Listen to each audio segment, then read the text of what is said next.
Last session, you guys, last two sessions, the last one was very short. You guys made it to Kanagiris with the 5 tons of hydroponic equipment, took the lowball offer that was available upon landing, while knowing that some time spent on planet would result in a higher, or could result in a higher offer. Almost certainly would. Um, However, I think part of the impetus on that decision was it was only 5 tons. You guys come back with 100 tons, and you're looking at a rather large profit, depending on how much you can buy them for. Um, you guys, as players, know what the numbers are for buying and selling in bulk, and so you can use that. And I'll just reiterate it real quickly. If you're buying from some place that has a surplus of it, then you're spending 1d6 in credits. When you sell at a place that has a need for it, or high demand for it, you're able to sell it for 3d6 plus 1. And you can always attempt to negotiate and trade for more, which is a increase or decrease in those costs of 10% per your trade skill. So you have to have at least 2 levels of trade skill, otherwise you're just not getting anywhere.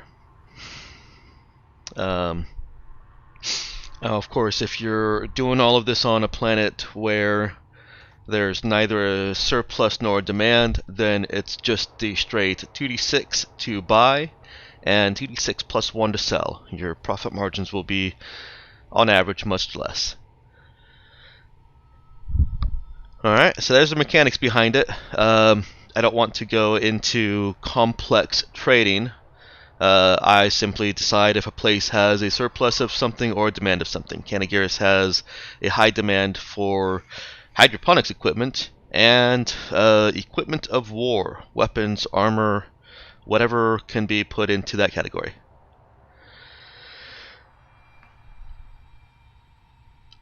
You guys took the lowball offer and got some contact information for Uncle Owen, kept Duran, and took off. You are now in space in orbit above Kanagiris and deciding where you want to go. And I believe Ecos was a tempting target. I think we wanted to find out more about Ecos. Go and visit the gods there. Yeah, not precisely. Mm-hmm. Yeah, it was a little bit of it was shipwrecks. A lot of it is shipwrecks. Yeah, because we made out like bandits on the last. We're gonna find dead ships and do stuff.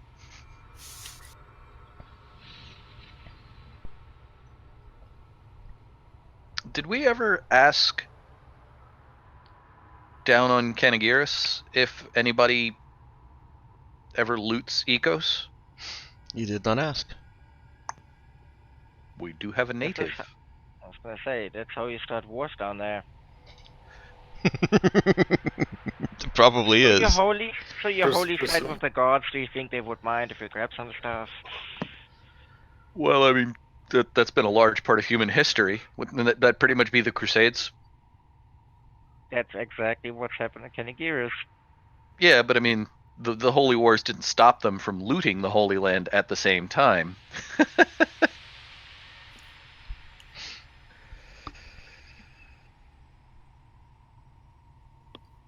To be fair, though, the Crusades was really more about holding it than looting it. Well, yeah. Well, you can't. Well, back then you couldn't loot it without holding it.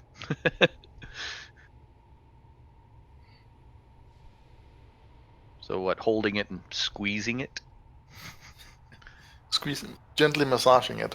This is getting awkwardly sexual. Can we get back to the game? Yes. Yeah, can we stop, please?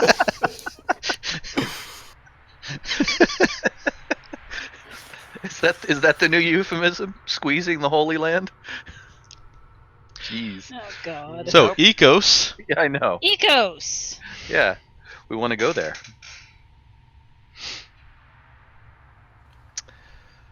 At least close enough to get sensor readings. Yeah, but I was going to say, we do have a native of Canagiris who we could probably just ask, hey, did they at ever one point loot that place, or is it like off limits and will we get shot down if they know that we went there? Well, it is a ship graveyard. Mm-hmm. I believe you guys actually have had a little bit of that conversation with Duran. But please revisit. I don't remember having that conversation, but it's possible. Not that specifically, but somebody did ask him about the gods. Yeah, I remember him asking him about the gods, or Mhm. hearing about that. Yeah. So, is there anyone that's going to talk to Duran about Ecos?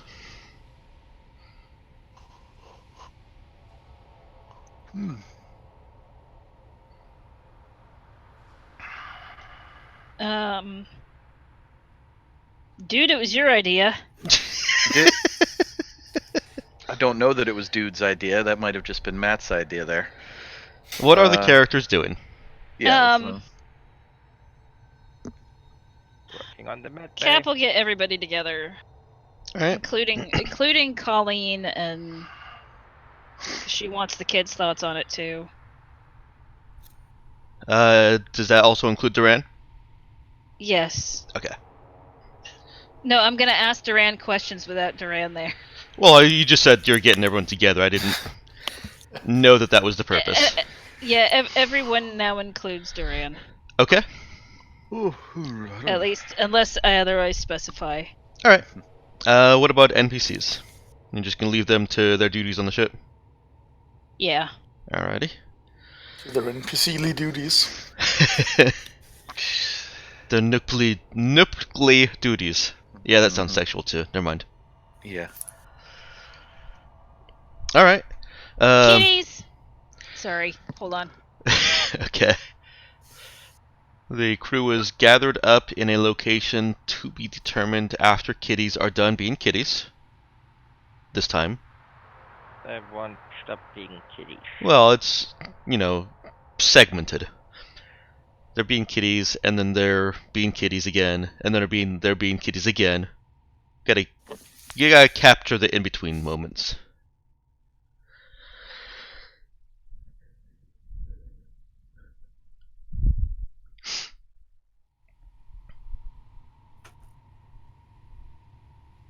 Kitties being kitties on the table.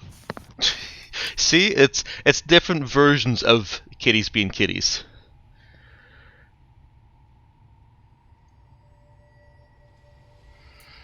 There is a bag that Boom has decided he really likes. Yep, that sounds about right. Alright, where is she gathering everyone?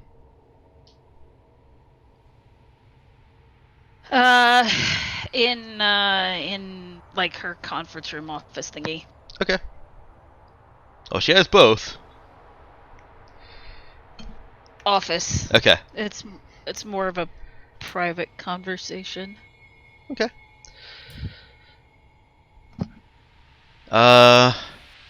Everyone, including Colleen and Duran, has been summoned to Cap's office. Does anybody not go?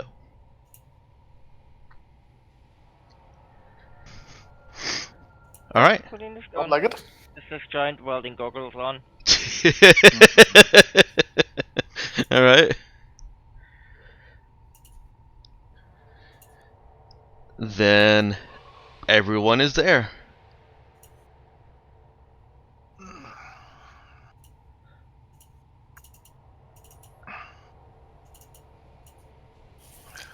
You summoned us, Captain.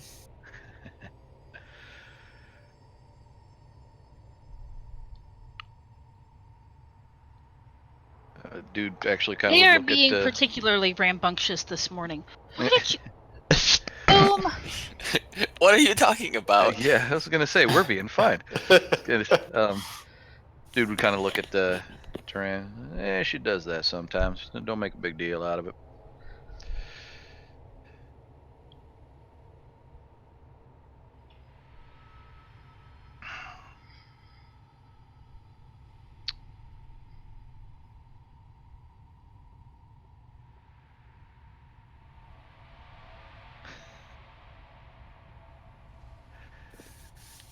I do have to say, Mike, the creepy space noises are occasionally distracting. So, Duran, what can you tell us about Canagiris? Or Canagiris Or Ecos. it's got 5. Sorry, Ecos. Ecos has also 5 different. Well, actually 4. 4 different. No, like, if we go into Ecos space, are we gonna get shot at? Yes. So By whom? By whom yes. exactly? Well, probably not the firsters, but definitely from either. So it's an active war zone as well. I think their name was the Reverends. There's lots of R's. There's the Revenants and the Revitalists, and I give me a moment. Actually, let me pause you just a second there, Mariana. Nobody, Yeah, definitely the Reverends. nobody that has gone to Ecos has come back.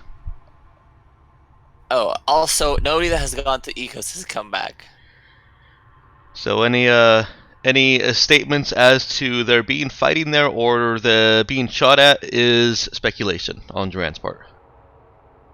Oh, okay. Because nobody's come back. Right. A lot of warships are sent to Ecos, and I assume that with their guns they shoot each other.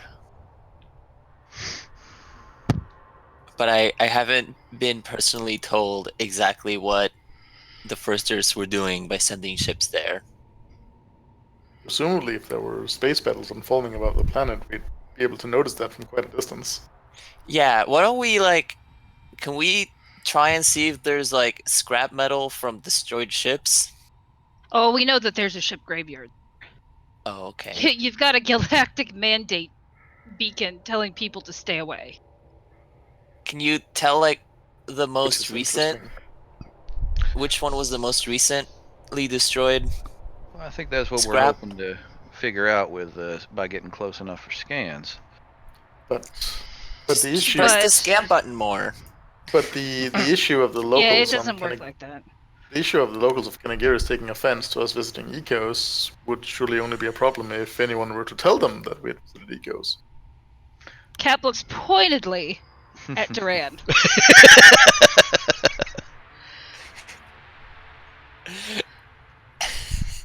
I just keep sipping my tea.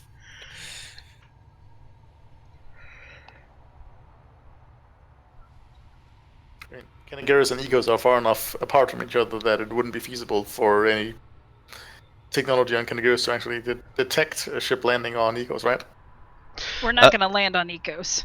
Mechanically, in this system, no, you can't. Well, let me think about that for a second. As GM, of course, not as a player.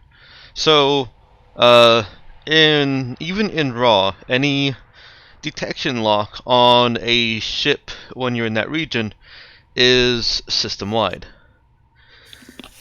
In Raw, you'd have to make a opposed check anytime you transition region, and in my revised rules, that opposed check effectively has a plus 100 bonus. So those detection locks stay. So the planet Canagiris can theoretically continue to detect you all the way out to Ecos and would be able to detect that.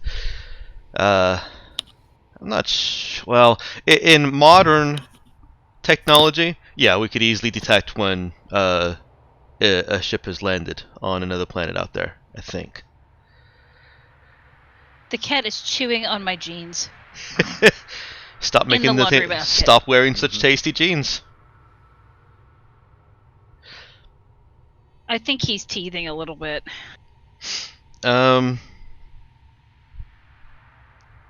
So, my ruling mechanically will be, and you characters know this too, if Kenigiris has enough attention devoted to you, if somebody there actually is maintaining that detection lock, because if there's nobody maintaining it, it'll just fall off. But if somebody is maintaining it, then they will at least be able to see that you're in orbit around Ecos, and may be able to discern that you've landed there. Would we be able to actively shake a potential lock before going to Ecos? Mm-hmm. Would we also be able to tell I if we think have the a answer to detection that was lock no. or not? The answer in revised rules is no, unless there's a feature in which you can hide. But because I haven't deployed those hideable features into all of the systems yet, I'm still using old rules for now. Which means that it would be a roll. In a different region. Yeah, it would be a Does it roll work? off between Colleen and whoever's trying to maintain that lock. We What can if we detect try- if we have a lock on us, though, correct? Yep. Yeah, that's what I was asking you. What if we jump out of the system and then came back? That would actually work. But that would take quite a bit of Fuel. effort It would. and fuel. So that we're not hung up on it, I'll say this time, if you transition region, Colleen will defeat whatever efforts are being made to maintain a detection lock. And so you guys will lose it. Your characters don't know that, obviously, but the characters at least know that there are efforts that can be made to try and lose the detection lock.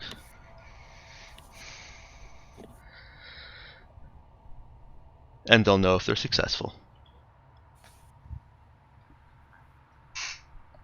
And will the opponent know if we attempt to shake it? If Uh, they don't lose it?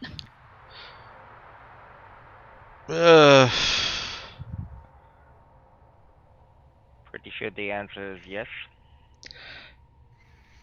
Yeah, because if you didn't try to shake it, then they wouldn't lose it. Okay. I figured that was probably the answer, but you know, Yeah, and don't that ask. that works in both raw and revised. Because if the only way to shake it in revised stealth rules would be to seek out a hideable feature. Yes. It is awesome. It is indeed.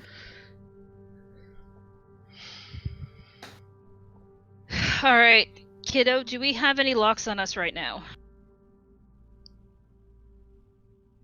Well, do we? Right? Yes. Where from?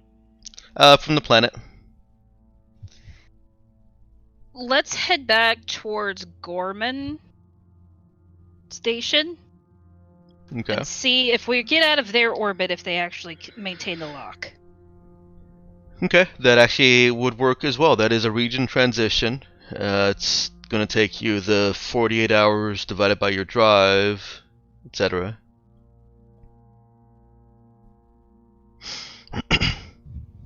So, that is 24 hours to get to Gorman. Okay, so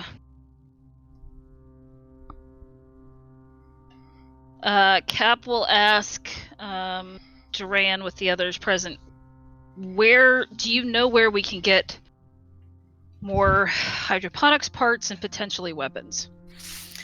I know that we can get more hydroponic parts in a planet with burning energy on it. The name of it was. Yeah, no.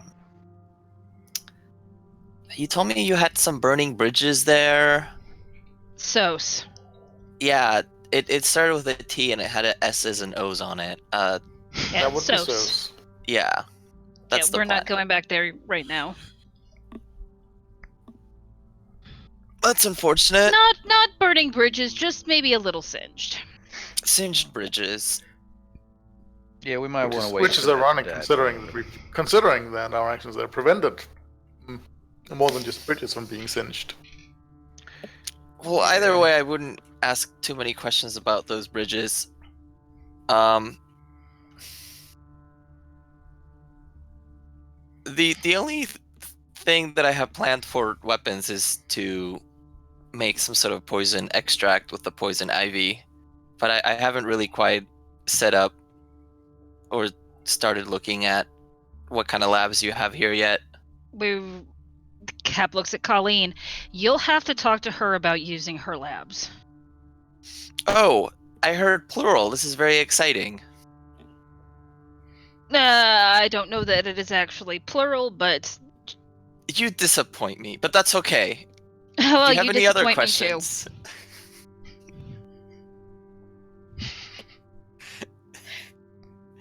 Do you have any other questions? too. No. Okay.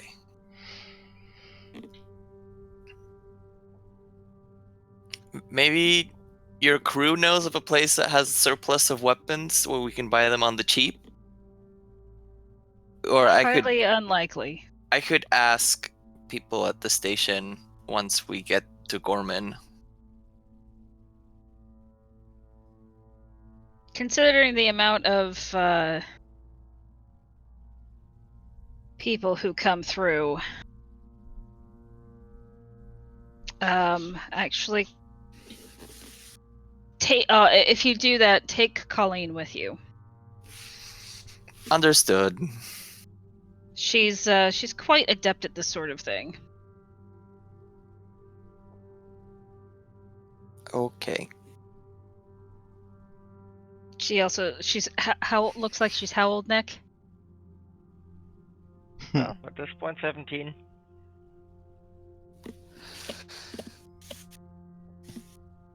A young adult. Good step of sprockets in their hair. What is a young adult? Struggles. I am not familiar with this description. People in their 20s. Well, like late teens, early 20s. Oh, we never really made distinction between ages. It's a very progressive idea of you. Not really. Well, it doesn't feel progressive to us. So I get to smuggle weapons now? Potentially.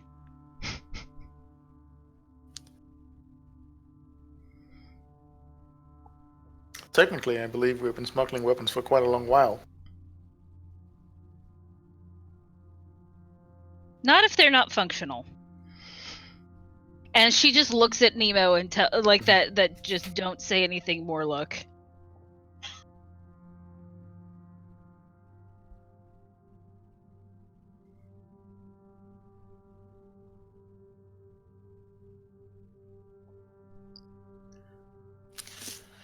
I asked Captain where Colleen is.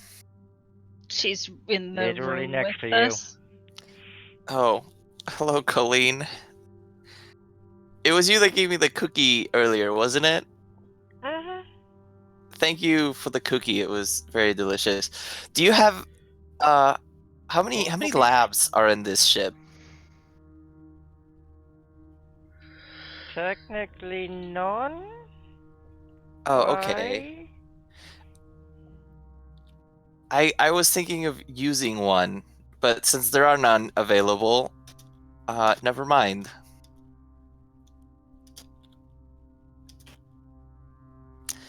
Let me know when we reach to the station, Gorman. I'll start contacting people there, I guess.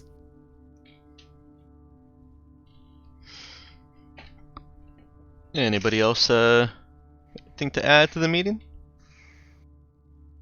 No, I mean we kind of got answers, sort of.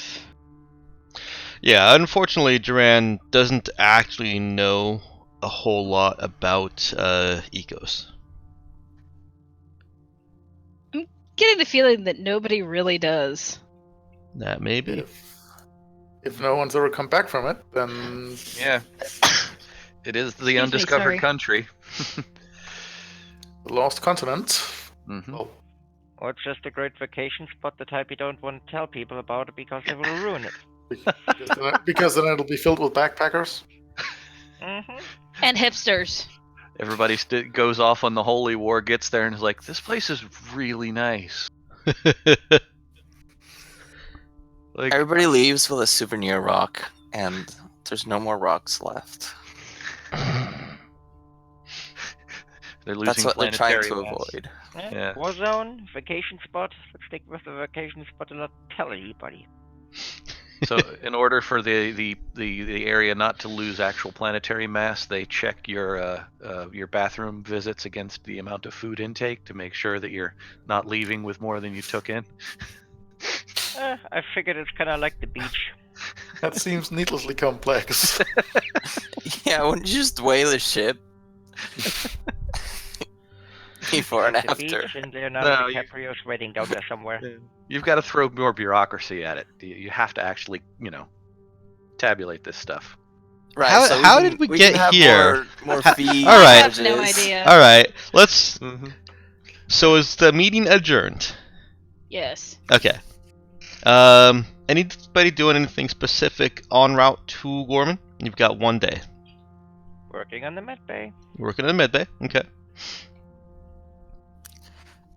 I assess how much materials would be needed to make a biological laboratory.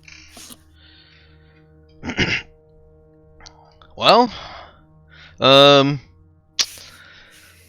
can't remember if Duran was allowed to go to the workshops under Eileen's Nope. escort. Okay. He got escorted everywhere he went, but. Oh, right. I know he's got Eileen escort. So is he allowed to go to the workshops under Eileen's escort? Not unless Cap If orders it. somebody were to escort him there, Cap would prefer it was one of the crew members. Okay.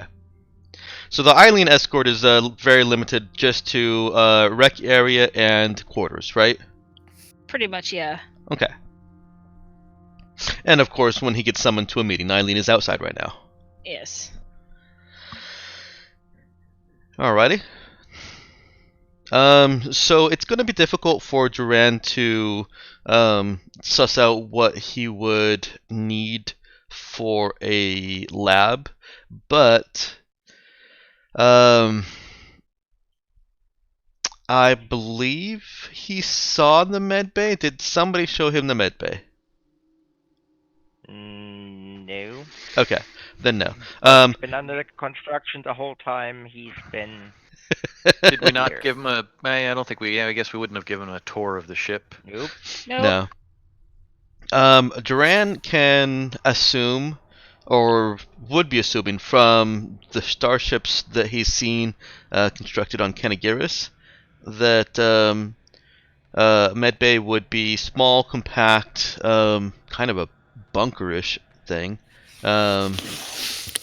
and could potentially be converted, have some of the space converted into a lab for the things that he wants to do.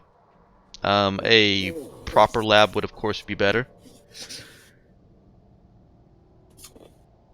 As for what kind of materials he'll need, lab equipment.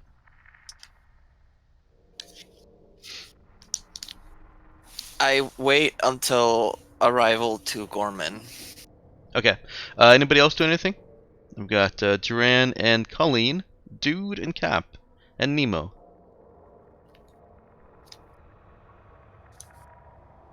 Cap's gonna be spending some time on the range. Okay. Dude, Nemo? Nemo can Maybe we can put some more again towards achieving fluency in Korean. Okay.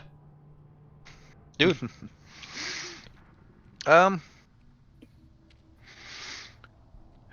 Well, the gun we understand is functional. The turret. Mm-hmm. You don't even fully understand that, by the way. I understand enough to fix it. Yes. Also, you think? I mean, You guys should fire something. Fire at I was saying, something you just to don't test really it. know until we fired at something. Just lob a shot towards Kanagaris. Nobody will care. Yeah, we could fire it at the ecos. See what happens. No. The gravity fall off will steer it off course before then.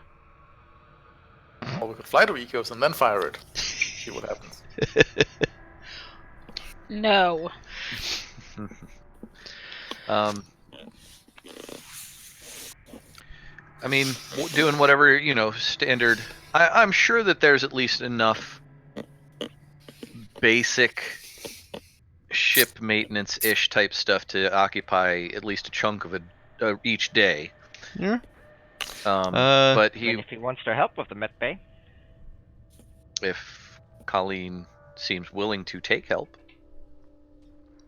You guys are gonna have a conversation. There's no way for her to transmit that she's willing to take help, or I that know. dude's willing to help. Everyone was just preoccupied with other stuff, and she just occupied herself working on that. I'm sure he picked up at some point that there's things going on in there. Mm-hmm. Do dude and Colleen, do either one of them seek out conversation with the other? Dude likes to check in on Colleen. He likes to know that she's Okay. keeping herself occupied and not keeping herself occupied with stuff that might potentially blow up the ship. All right. That So, he is, Colleen is in medbay. Oh, dude is having these thoughts in his head right now. What's he doing?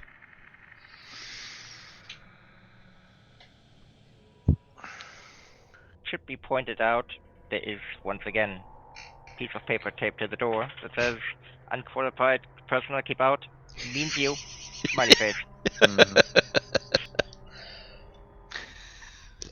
Does it have the subtitle that says if you have to wonder if this means you, it does mean you? No, she hasn't told us that yet. She never had the reason to.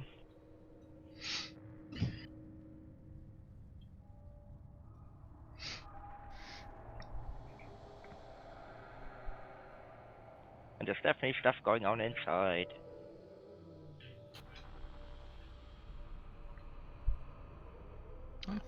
Dude would poke his head in the door. You doing all right in there, kid? Well, she can't hear him, but she's sitting there with a giant blowtorch with the welding goggles, welding something. And there's Matt cackling. She's enjoying herself. All right then.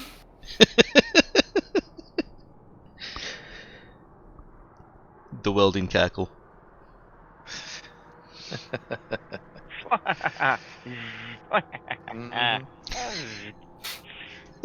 Professional, but having fun with it. Right.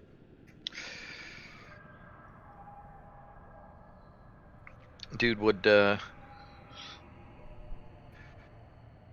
find a piece of unsecured metal and standing well back from the kid, bang it against another piece of secured metal loud enough that she should be able to hear the vibrations even through her helmet, timing it so when she's not actively welding.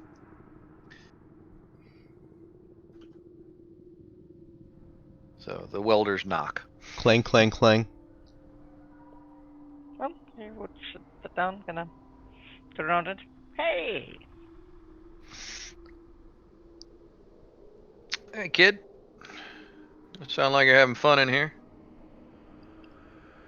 Well, I've sort of been occupying myself, I can putting see in that. the new stuff. Well, technically, the old stuff.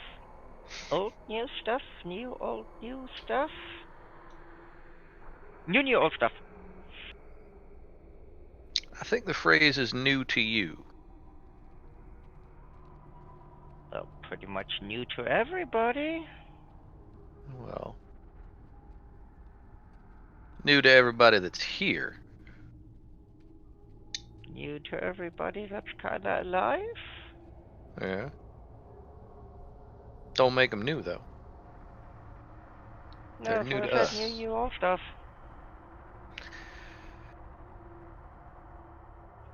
Well, It's better than what we have.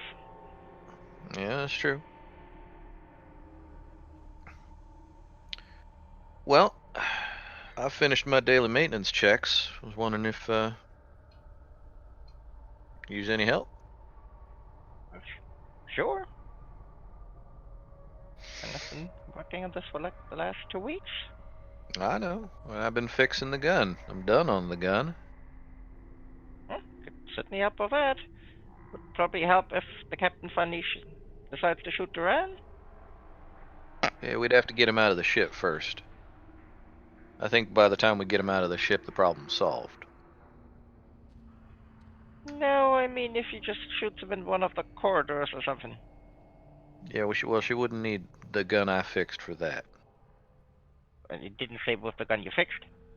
I meant with any of the guns she has that are on hand. Mm-hmm. Yeah, she's been. I get the feeling she's not much on shooting people at the particular time and place. I feel like we're trying to move away from that, at least as far as our reputation is concerned. Yeah, so weapon smuggling. Hey, that's not us shooting people. But isn't it like helping to shoot people by proxy? Well, you're I not mean, wrong. normally you would do it in reverse. You have people that want to shoot people, you have people that will be shot. Would it make more sense to take the guns away?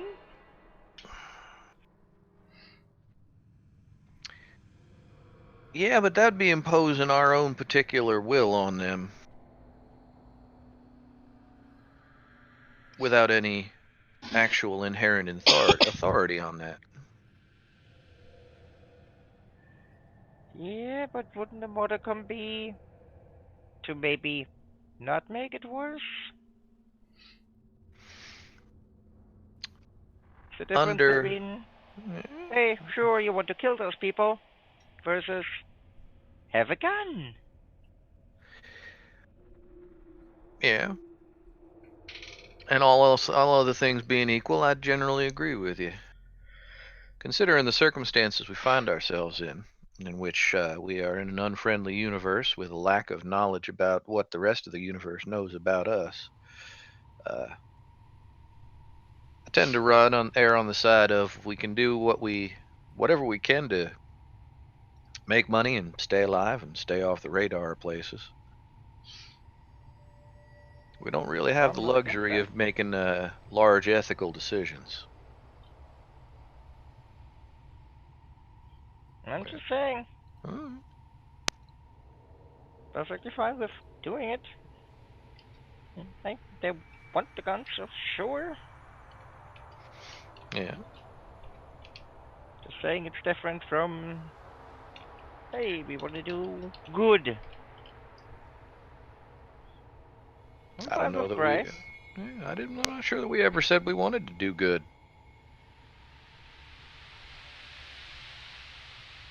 Well, And at least that's what we did before. mm, considering what our reputation was like before, I think even gun running is a step up.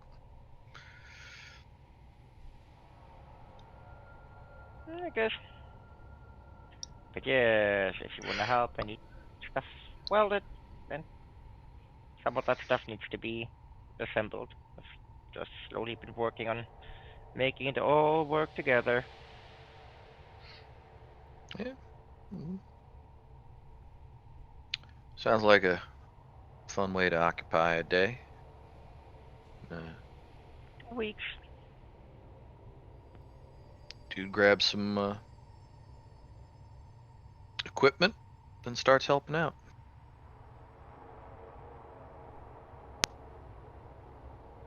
All right. Colleen has assistance. Is there any more conversation? Relevant conversation, not just, idle chatter. Yeah, probably more like adult chatter since they're both working with loud stuff. Yeah. Just the occasional cackle. Dude gets to hear Colleen's working cackle. Alright. It's a uneventful trip to Gorman Station. And they still recognize you, so you're cleared for docking. They don't even question what the purpose of your visit is. It just kind of carries over from the last time.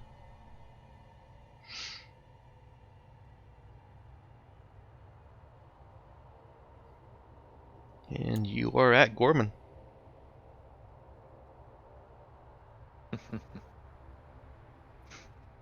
More grits.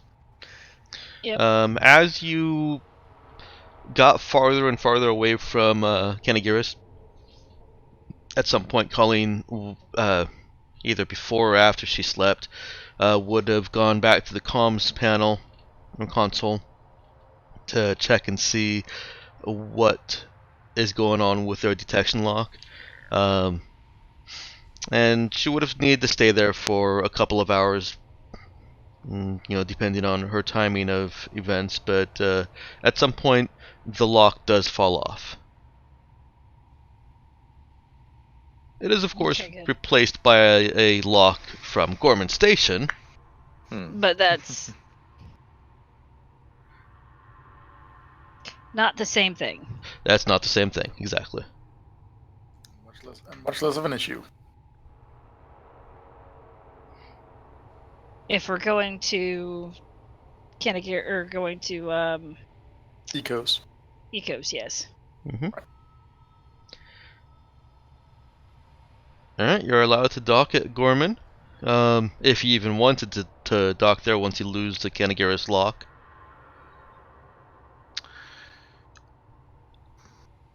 We haven't really burnt any supplies in the interim. So I was gonna say, I thought the plan was to dock there, and then ask for guns. Well, to see if there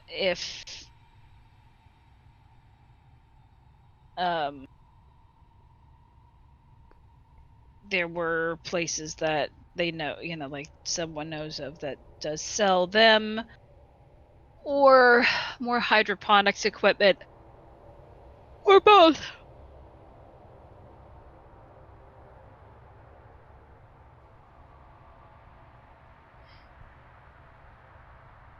Okay. And you were going to send Colleen and Duran on that particular mission? Or were If other Duran crews... thinks that he has, Duran thinks he has contacts.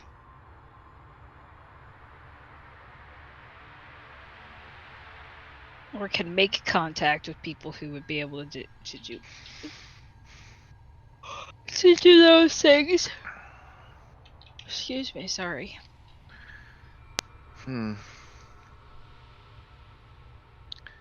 Barring anybody else having anything specific, Dude might offer to go in, because, at this point, I'm side building him in for that. I've got Connect at 1 and Talk at 1.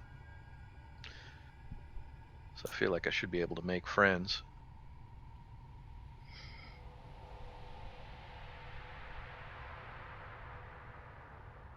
Okay. Anyone else? Colleen along for trade. Well, Colleen is both connect and trade. She got Talk? Nope. Just connect and trade. So I feel like Dude and Colleen would probably make a decent team for something like that.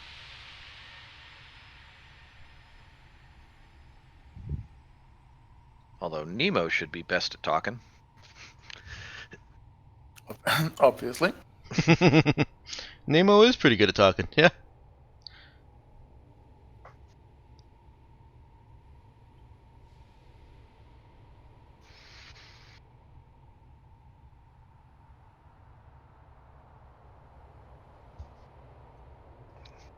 Yeah, I think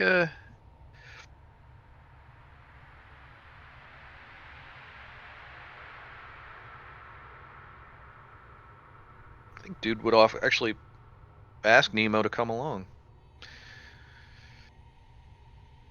Absolutely, unless you have objections, Captain. No.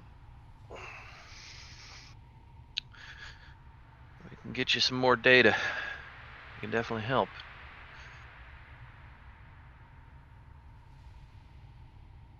Plus, it's nice to know that we got somebody along to physically cover our ass if we piss off the wrong people on there. Without having to, carry weapons and shit. Also practical, yes. Yeah.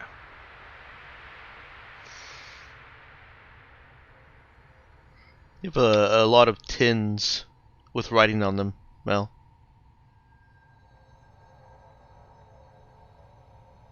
Come again? You have a lot of tins with writing on them. I do. Yes. Exactly what it says on the tin. Several times. Ah. Yes. I just found that amusing.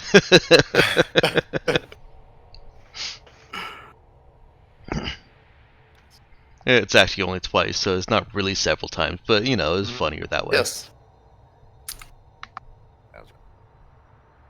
It seemed easier than typing out a lot of complicated information there.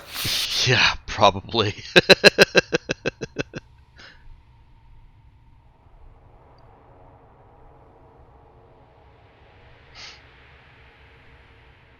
But yes, Nemo would be happy to accompany them for that.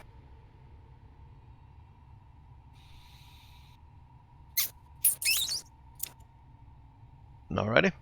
So we've got Dude, Colleen, Duran, and Nemo.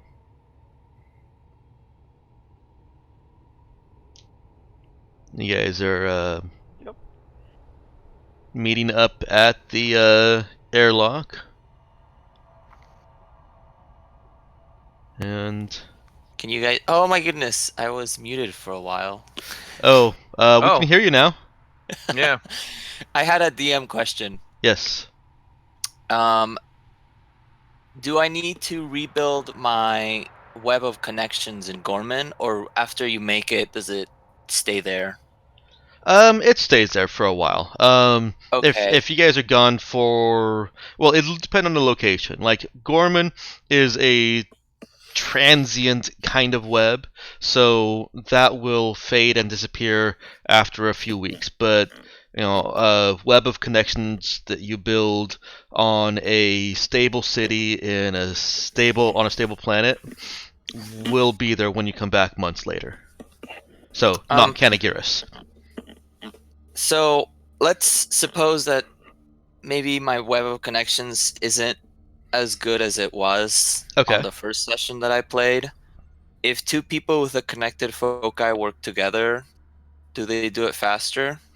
Not really. Do they just get more contacts? No, the time sink on that is really just because you can't spend a couple days. You can't, most people can't spend a couple days in a new location and immediately be trusted by people that are useful to them.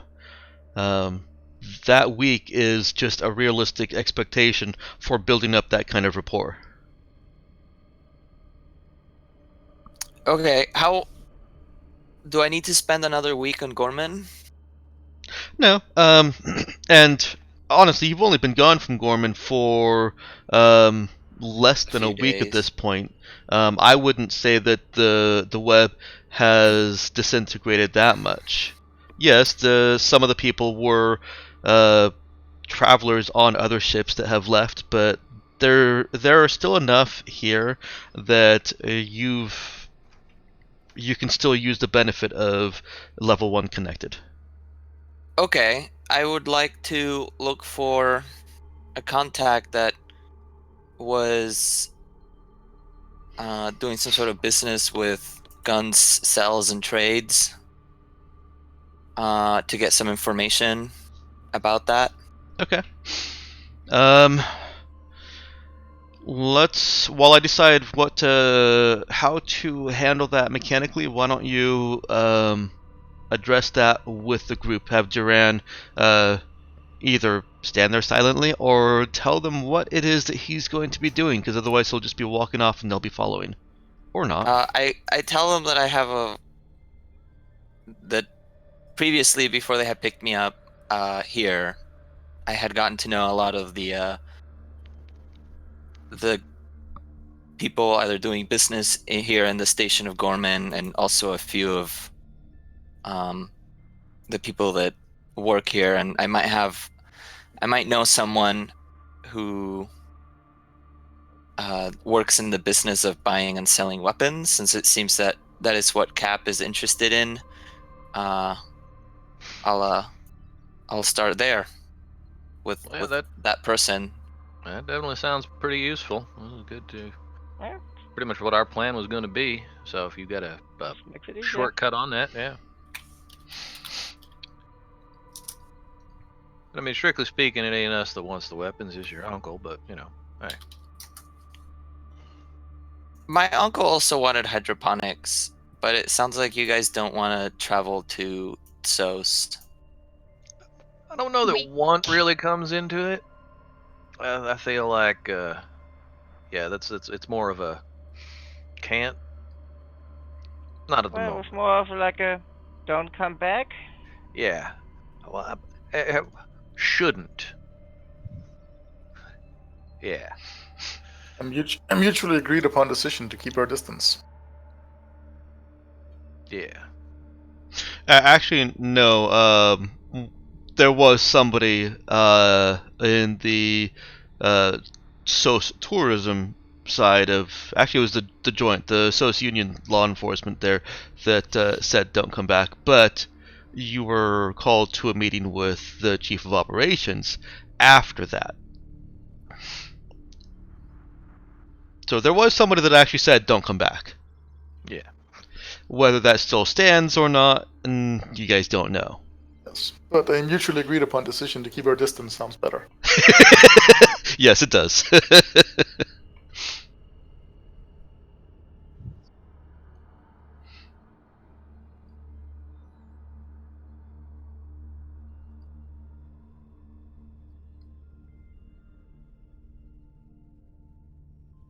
So then, yes, decision not to go back to SOS is a mutual agreement.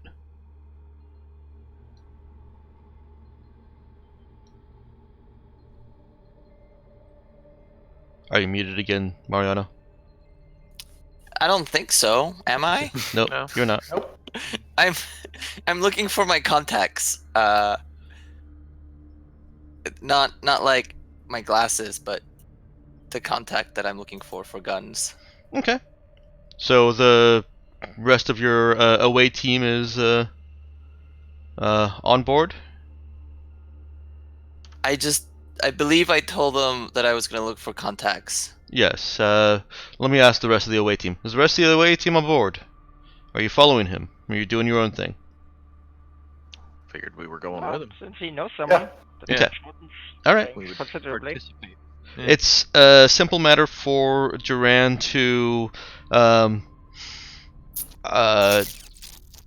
say he can go to the bar and check in with someone else that he already knows there, either administrative staff or he sees somebody from a ship that he recognizes from another ship, and is able to trace his way back to a guy who he knew was running guns.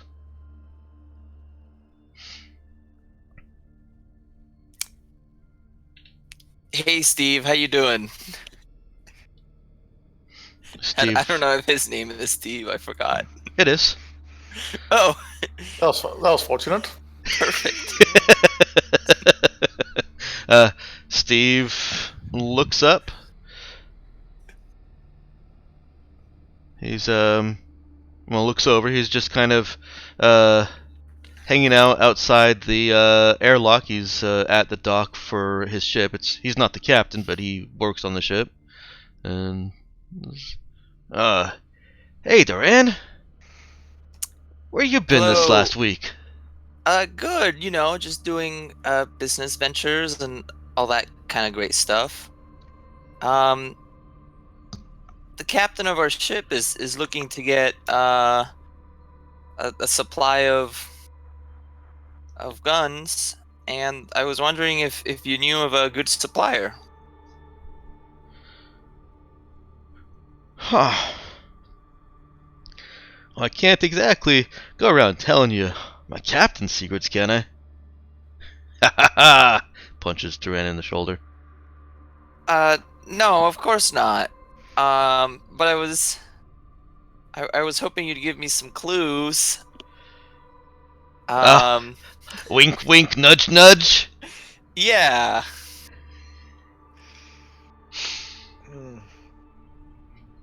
I mean, I'm sure if there's something that, you might want, maybe it could be arranged to, give us a few more hints. Trying to decide if dude wants to step into this conversation or not. Can I use connect, in this situation? You just used the connected focus, so you don't really need to roll connected just yet. Okay. He puts on a thoughtful face and strokes his goatee.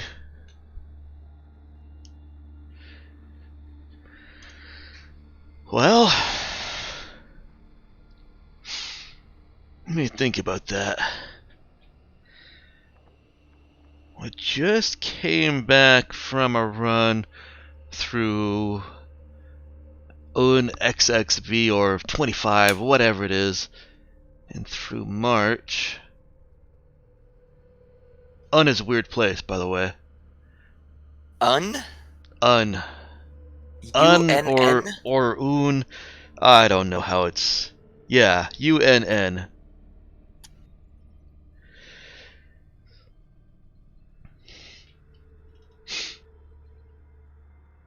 And well, you can get anything at March.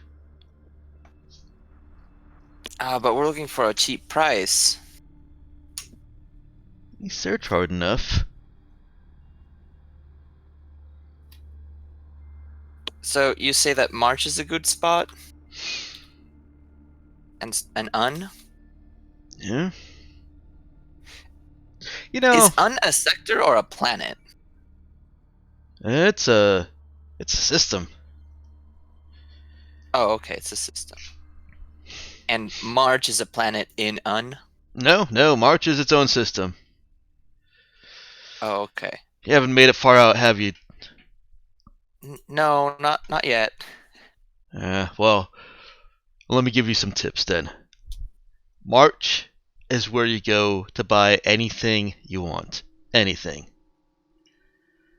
You got raw supplies, you got raw goods, you take them to Un, they can make anything. Crazy people there, though. Straight up weird. March, you gotta be careful. It is a heavily policed trade planet. Trade system. And he goes on. He actually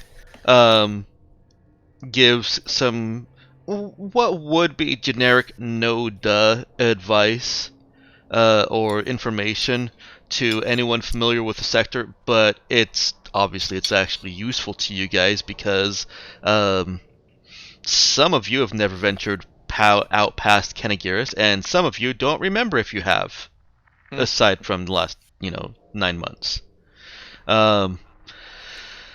But yes, March is a universal trade hub where just about anything can be gotten as if it were a surplus. Interesting. What about Un? Un is for whatever reason, they are really good at manufacturing things. So you got raw goods, you can make them into something else. Obviously, that's a more costly route. That was kind of a red herring on his part. His ship didn't buy anything at Un. Wait, so he's not a native? He is not a native. In that case, we would have the rudder for Un. At this point. Which we didn't have before, because that stuff gets automatically exchanged through the black boxes. Okay, so Let me. if I went to hang March, on, Duran. So yeah, that does make sense, but you'll have the rudder from March to Un, not from here to Un. Well, yeah. Mhm. But we didn't have any rudders for Un. No, you did not. I will, at some point, just be exposing the entire system map to you. That's fine. But yeah, March to Un is fine, because we had the one to March. Mm-hmm.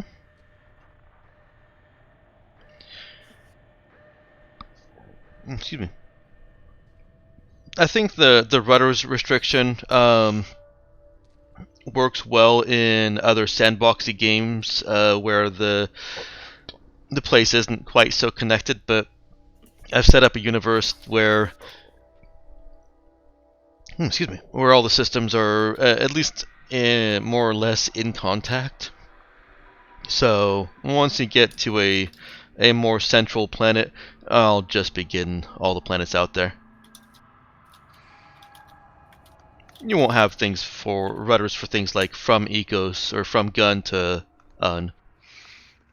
Yeah, I mean, I kind of figured that the rudders are what you use to navigate your ship, but if there's enough inter-system traffic, there should at least be like an atlas. You might not have rudders to get to these places, but here's all the places you can go. Okay.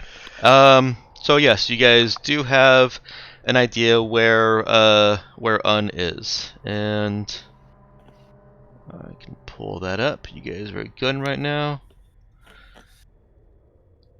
Un is 2, 3, 4, 5 hexes away from you. Alright, and Mariano, what was Duran saying? 5 hexes and 1 G. Yes, 5 hexes and 1 G. So in Un, we can buy items at 2d6, and then at March we buy them at 1d6. Most, yes. Times 1,000 per ton. Depends on what you're buying. Oh, okay, but generally speaking, that's the general gist of the exchange rates. Mm-hmm. And how far away is March? Does anybody know? Yup. Yeah. Not gonna easily play it, but we know. You know how far away it is? Here you go. We have a Character? rudder. Yup. You do. March. All the rudders that you have are going to be the shortest distance between planets. Oh, March is really close March is really close.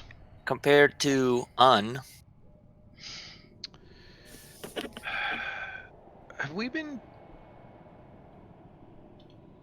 Has it been costing us credits to fuel up?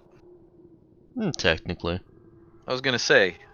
I haven't been worried about it because it's like... Peanuts. Yeah, it's 500 credits. It's not really that big of a deal. Oh, okay. Gotcha. I was gonna say, because I was wondering how that figured into the calculations of, value return on carting freight around. Yeah, I rally this information to the captain. If you're right there in front of the guy right now. Oh, I'm still in front of him? Yeah, you guys are still talking. he gives you that tip on March. He's kind of like this is how his favor is playing out to you. He's just giving basic tips and good advice for how to navigate March, and how to, well, kind of avoid the security details. You'll saying that you can always buy something at a surplus rate is a little bit misleading, because of course there will be times when you can't, as opposed to um, you go to another system that literally always has a surplus, and they'll just always have that surplus. March is a trade hub, so what's in surplus there will change. But the main thing that you get is you can write down on your character sheet that you have a +1 bonus for navigating the cities of March, specifically to avoid security, essentially.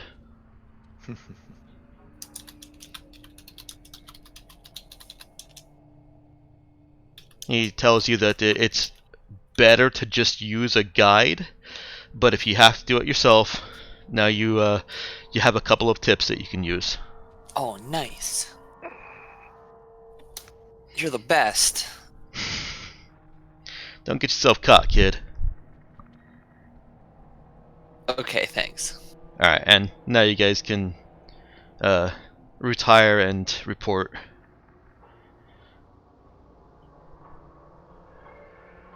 Yeah, I convey the information back to the captain, and I'll be right back. Okay. I have to be back in a few seconds. Okay. Any of the others have anything that they want to do on Gorman Station?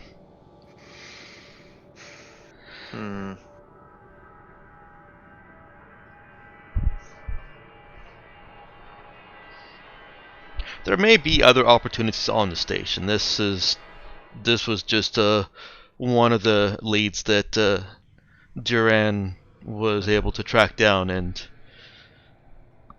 Well, seeing that they have an electronic trade board, Colleen would check to see if there are any traders around that maybe fit the profile or that have advertisements. As in, we have stuff, come buy stuff. okay. It's easy to find the trade board. The work available on there is, as it was before, mostly, hey, looking for a new crew, contact here, expires such and such date. But there are a couple that are both active and expired. Obviously, a few expired. That are essentially, oops, we got too much of this certain thing and we can't offload it buy real cheap. Well, she would try to analyze that to see, hey, is there anything that might fit what we want or that might be incredibly useful. Then Okay. do some trade calculations to see what they advertise and maybe even shoot an inquiry, hey, what you guys got? Okay. So sounds like she's looking for a hidden meaning in. Not necessarily hidden meaning, but what they declare or what they say, hey, we have too much of that, might also give an indication of their economical situation. Okay. But yes, she would also look for hidden things as well, kinda the shady kind of thing. Sure. Well, let's go ahead and make that a. I'm inclined to keep crypto and puzzle stuff at just a straight intelligence check. So, roll intelligence. I was thinking connect, but that works too.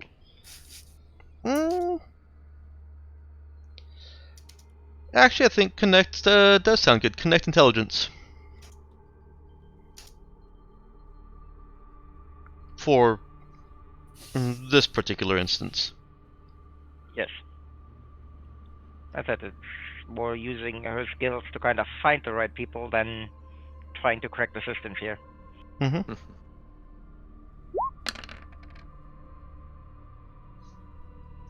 Is that good enough?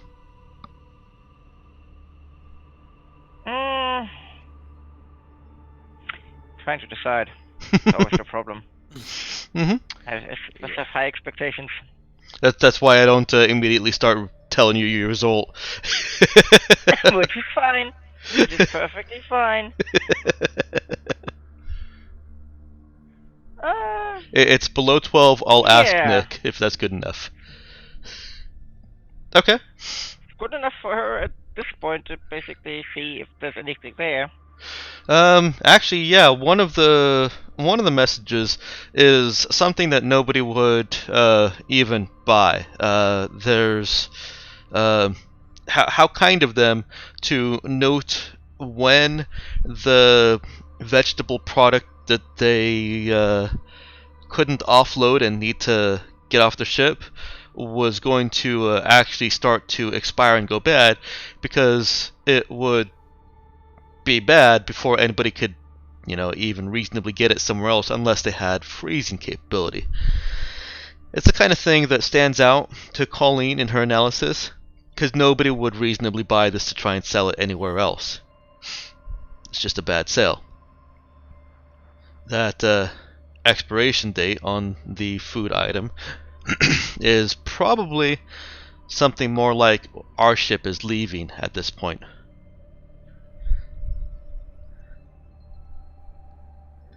Well, she would at least let Cap know about that to see if maybe she wants it investigated. Might have more than just food.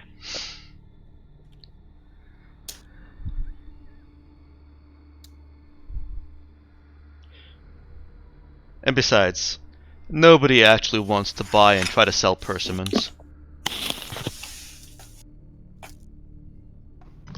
Persimmons? Is that what you said? It is.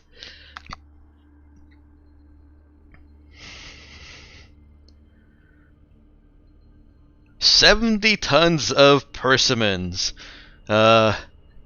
Expiration date without any kind of preservation is just 3 more days. Ew. You, yes. Well, should actually do some research to see if that stuff is useful for anything. Nope, it's just a fruit that nobody wants to eat.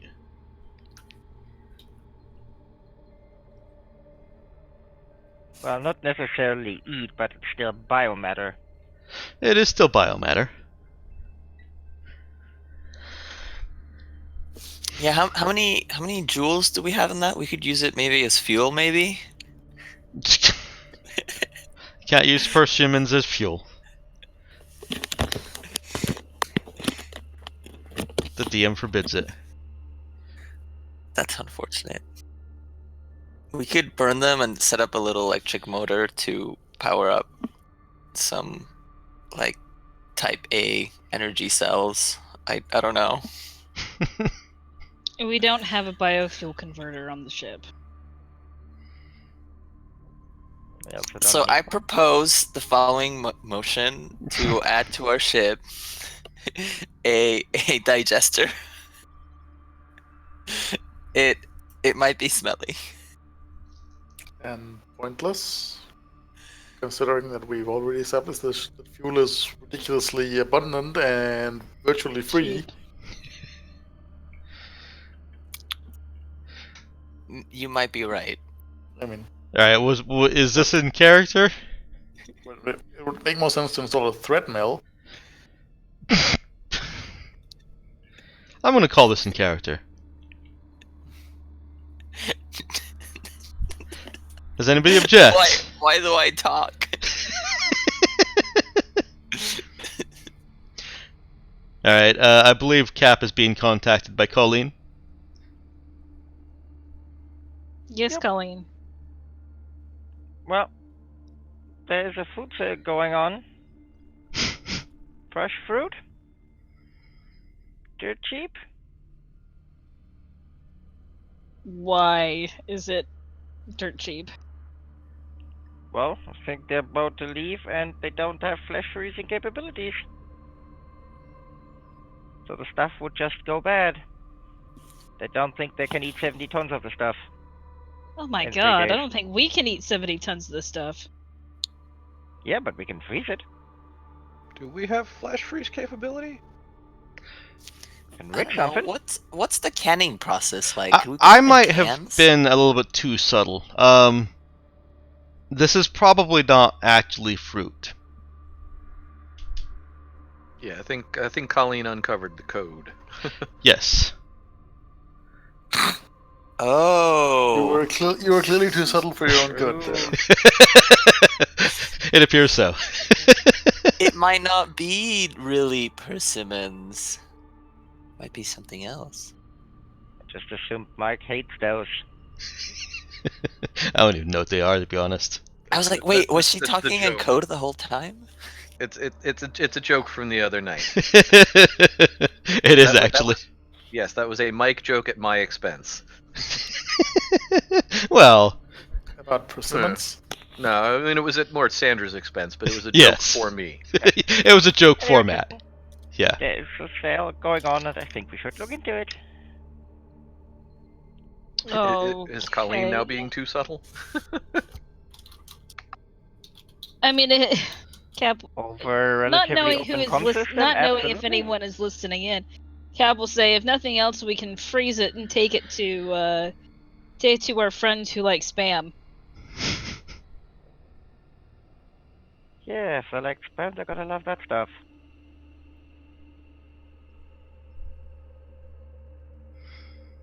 Well, Colleen would in that case shoot them an inquiry to see if they could meet for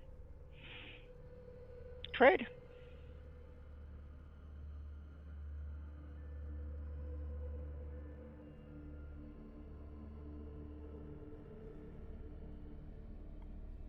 Okay. Colleen receives a response with a location on the station. It's the bar. And a time. The time is relatively soon. You've got about an hour. Hey, wanna go eat some strangers in a bar?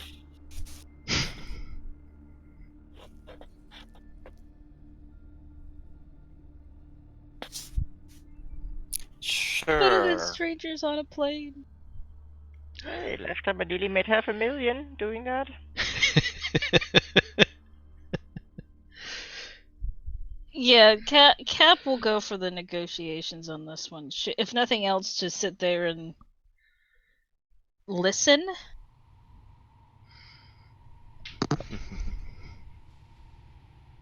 Okay.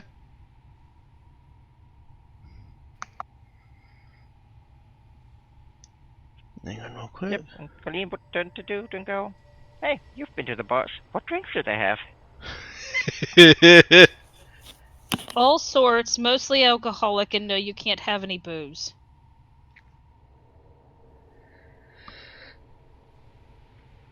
You realize if I really wanted booze, I can just make some? Yes, I know. I may have to have you make me some. Probably cheaper than buying it. Probably better Possibly quality more too. dangerous. Well, Higher alcohol content. I'm not sure you'd be able to technologically replicate the aging process. Oh, I saw it in old movies. You use... I think it... What was it? What was it? Something with... Oh, antifreeze! I have to admit, the notion of willfully and willingly poisoning yourself does strike me as profoundly odd. Yeah, but it tastes so good. It has what's the phrase I'm looking for? That'll work for you. Psychologically beneficial side effects.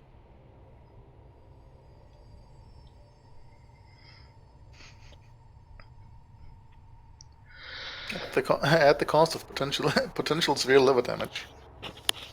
Well, yeah. That's where the moderation comes into play. But we can always just repair the liver. But repairing the psyche is supposedly harder. You guys are at the bar.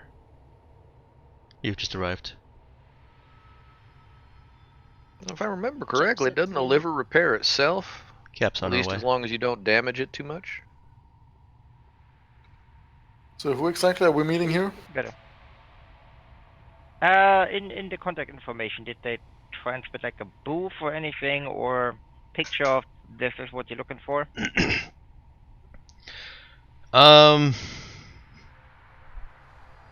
Will they be holding today's newspaper with a red rose?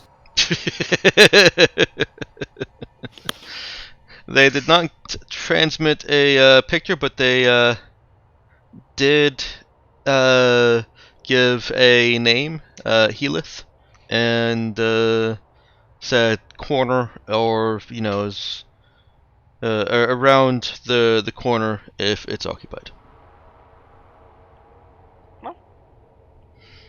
Colleen would look. Is there someone? Nope.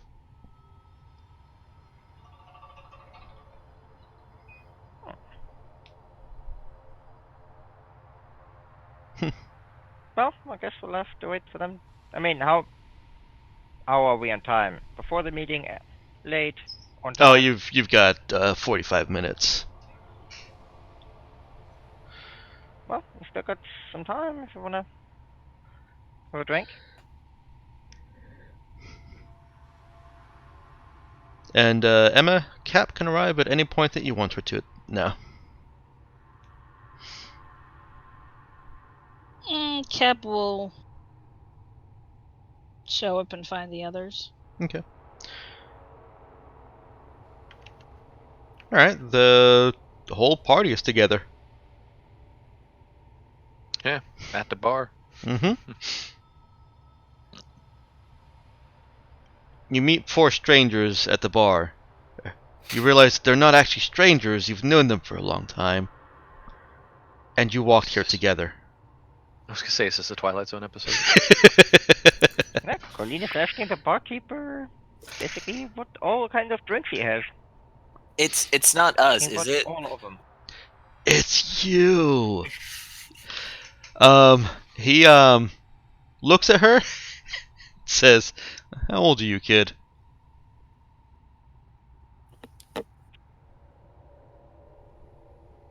At the slightest hesitation, he frowns. Cap will say, not old enough He glances over or at Cap. anything. Huh? He glances over at Cap, back down at Colleen. I got the death sentence for star systems. We have water. I can add some sugar to it if you want Fizzy water? sugar water. Fizzy water? Oh, I Sure. thought you had milk too for, all of the White Russians I've been having. That wasn't milk. Oh. This is kind of disappointing now. I'll take the You still fizzy enjoyed them. water. I did. They were good, but now I'm worried to ask what it was. Don't ask. He puts some fizzy water in front of Colleen and then pours some sugary powder stuff in it and stirs it. Can I have a straw? What? He puts a straw in it. My decision to not partake in this particular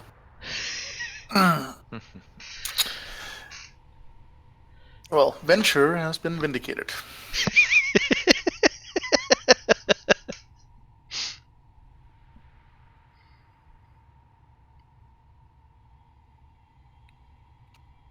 Nemo will just scan the surroundings and keep an eye out for anyone that looks like they could be the kind of people who are looking for people to do illicit business with. Okay. Why don't you give me that notice check? We'll make that, it can be either int or wisdom. How do you want to play it? Let Let's do that with int. Okay. And I'll commit processing for hyperacuity. Okay.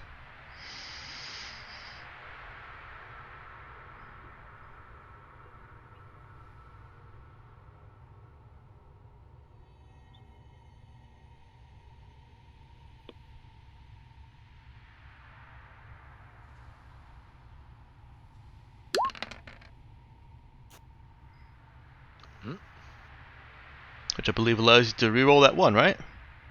Yep. Okay.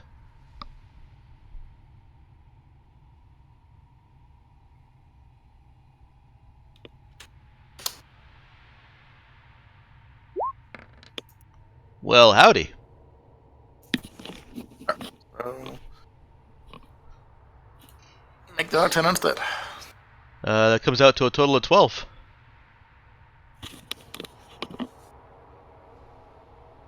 Right? Oh, that's a -1 and a +1. Okay. Yes. Never mind. Should, So yes, should be a 10. total of 10. Okay.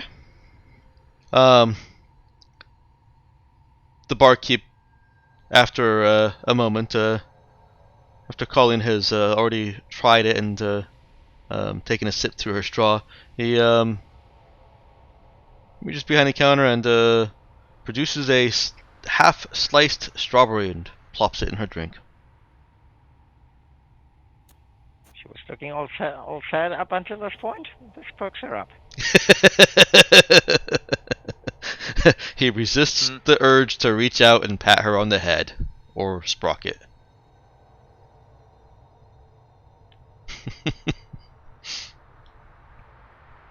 Okay. You guys are able to order drinks if you want. If you order any hard drinks, of course, let me know, because that will affect dice rolls.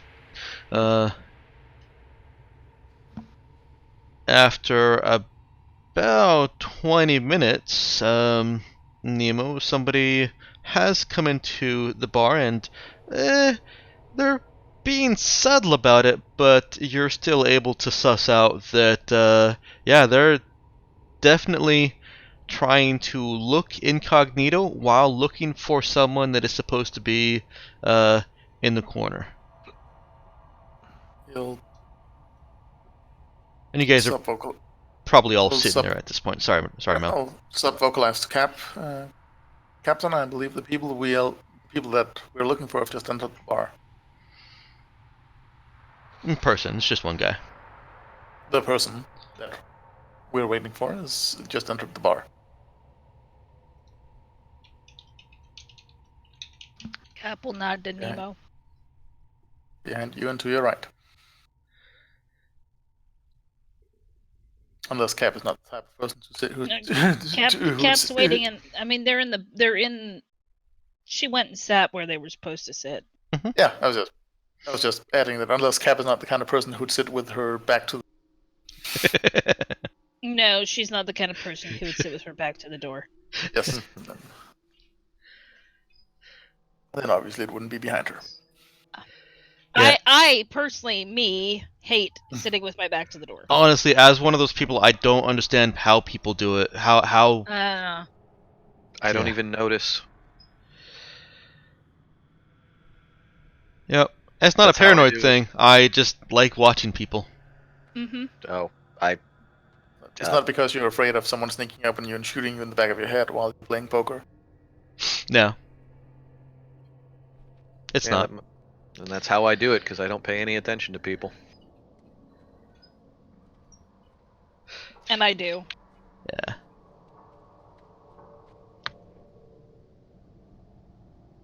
And I also just don't like staring ahead of me at a blank wall. I guess my eyes want to wander more. Yeah, I prefer the blank wall, but I keep an eye on my surroundings. Okay. That's what books are for. The suspicious-looking person has not come over to your booth. They appear to be trying to do the same thing that Nemo has already successfully done, which is to identify and identify the character of who they're dealing with before actually engaging.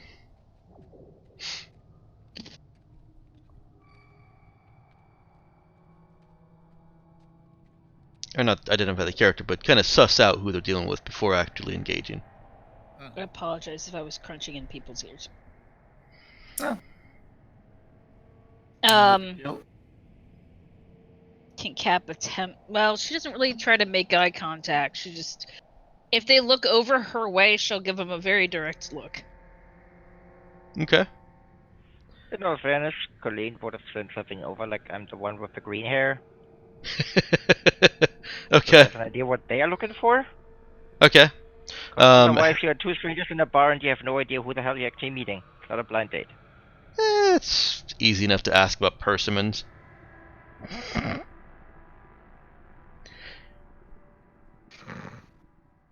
And she had sent that over before actually arriving at the bar?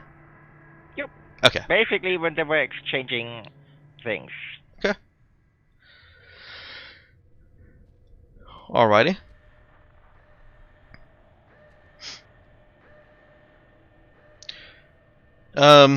The person does look over at the group and meets Cap's eyes. There's a moment that Nemo can identify, and anyone else that wants to can roll a notice whiz, where the person looks like they're about to run. Maybe not physically run, but get up and just say, "I'm out." Oh dear. Let's see. You said notice wisdom. Notice wisdom. You need to reach 10.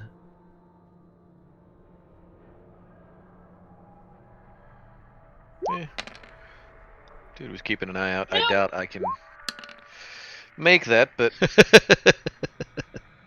It's a fairly hard check. They're not the most obvious. Oh, there's well There then. you go. there's dude. So dude and Nemo pick up on it. And Nemo will sub-vocalize the gap again. Captain, I believe our contact is perhaps getting cold feet and is reconsidering this endeavor.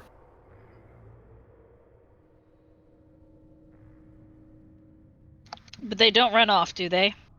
How much time do you give it before somebody does something? Because at the moment they are not physically making any moves. They're still kind of trapped in Cap's gaze. Does it feel like they thought better of it because they saw Cap, or because they decided they didn't want to do this, period? Yes. Mm-hmm. Helpful. Let me deal with them, because I talked to them before. Yeah. If Colleen makes Cap's holding their gaze for the moment. Yeah, Doodle kind of at the side of his mouth just say, without really looking at anybody, "If you're gonna do something, I want to do it fast. I think they're about to bolt." Colleen just would just pop out her head in front of Sparker. Wave to him. Hi, here we are. that Just breaks being friendly. that breaks the eye lock, and the guy smiles nervously and stands up and walks over.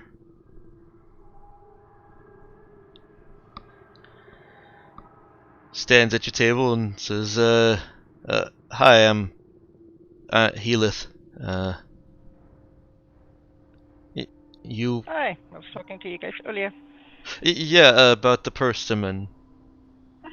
70 tons. The fruit enthusiast.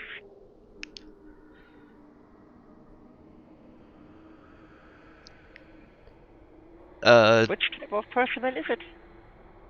What'd you say, Nick? Which type of persimmon is it?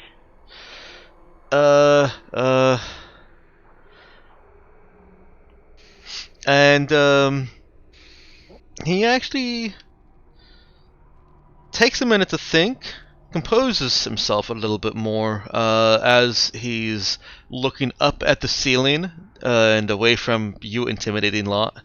Oh, we're not that Colleen bad. looks the harmless, Mm-hmm. utterly harmless and charming. He held the gaze of Cap the longest. Yep, sorry.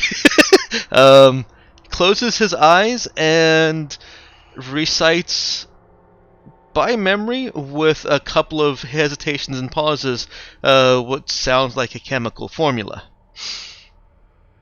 And then looks back and says, it's that kind.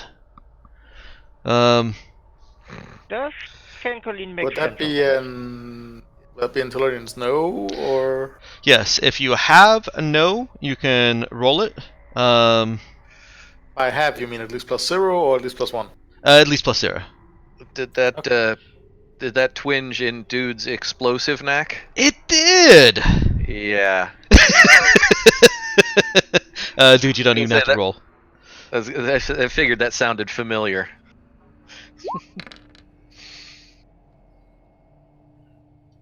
It's a 9 for Nemo.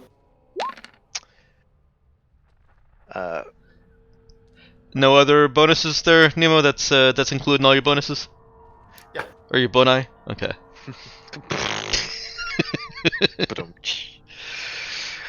Bad.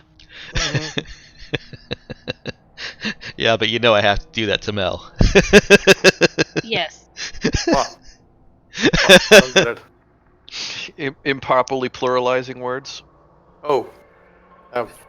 He's just gotten so used to it. It's no Yes. longer fun to me.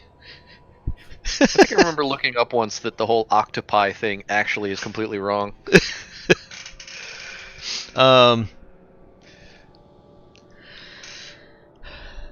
Well, I'll say, Nemo, you know it's not fruit. Nemo knows Really? well enough that he did not include any glucose or any kind of sugar at all in that formula.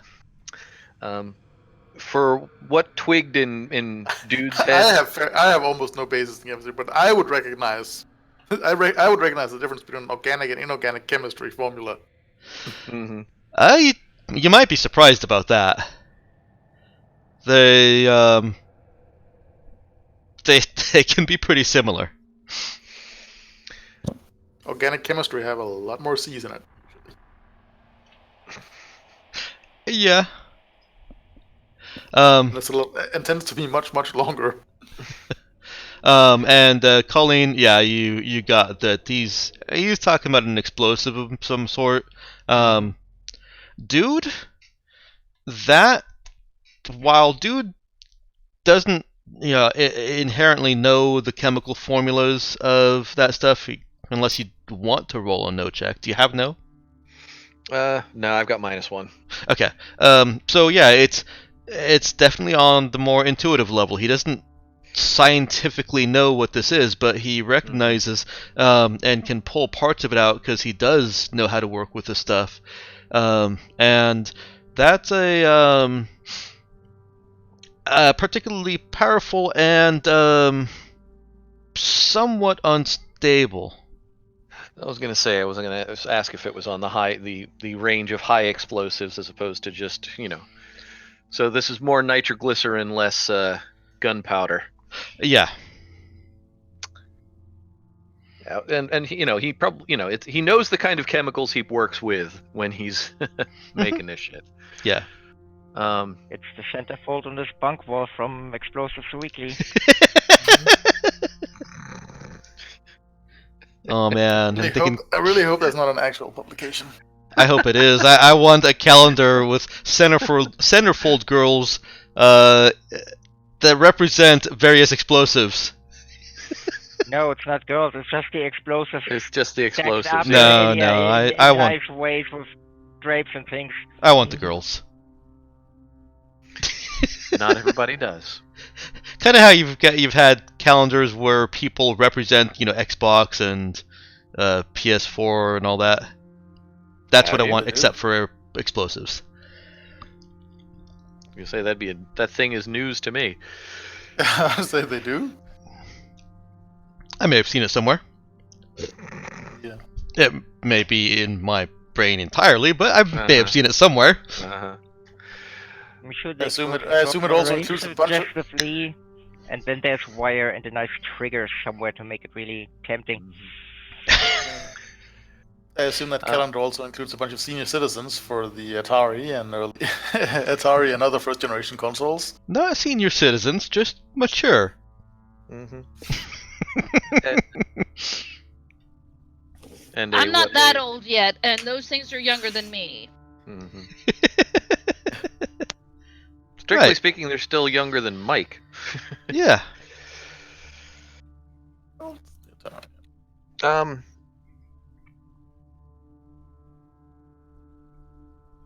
Dude would say,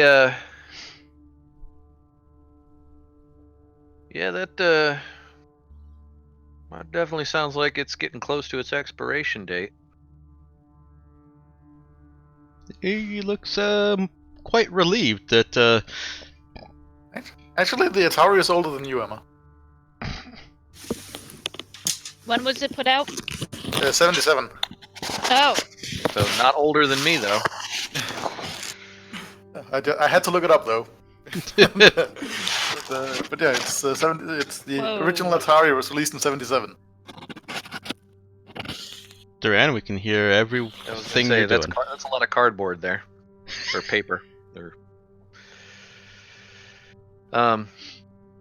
Yeah, he looks relieved that his string of symbols has been identified. Looks a little bit more relaxed with you. Yeah. I got to imagine that transporting that much. Sorry, I'm gonna mute Duran on my end here. So let me know when it's over. No, before you do that, Mariano, if you've got something going on in the background, please mute yourself. If you can't, I'll do it for you. Is there a lot of weird noise coming? Yes. Yeah, Yes. it's like rubbing paper against your microphone or something. Oh, Or squeaking, now? rubbing. Sounds fine now. Yeah. Yep. Yeah, you were fine for the most part, and then just a little bit ago. It'll, well, yeah, no, like transporting that much, that kind of.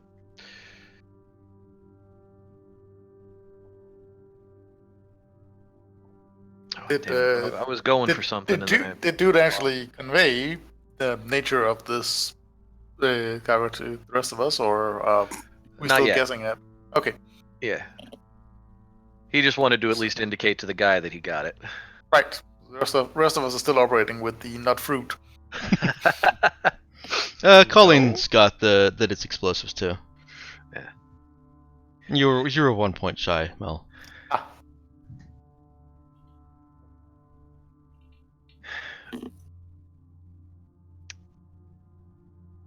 Yeah, I got to imagine you'd want to get that kind of stuff out of your hold before it goes bad.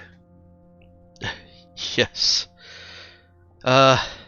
It's gotten very hot on the ship.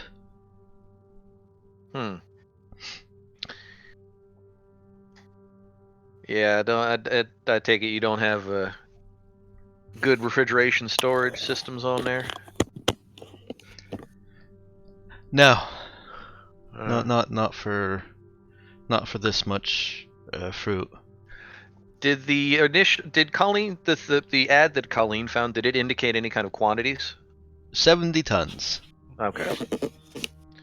Jesus Christ.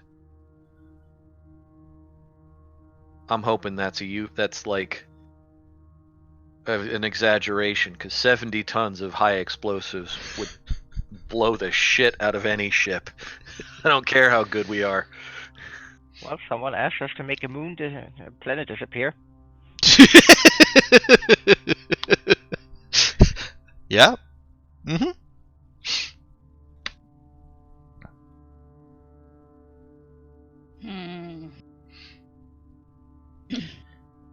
He leans forward and whispers a little. It won't expire if you can keep the heat off it. Yeah, that makes sense.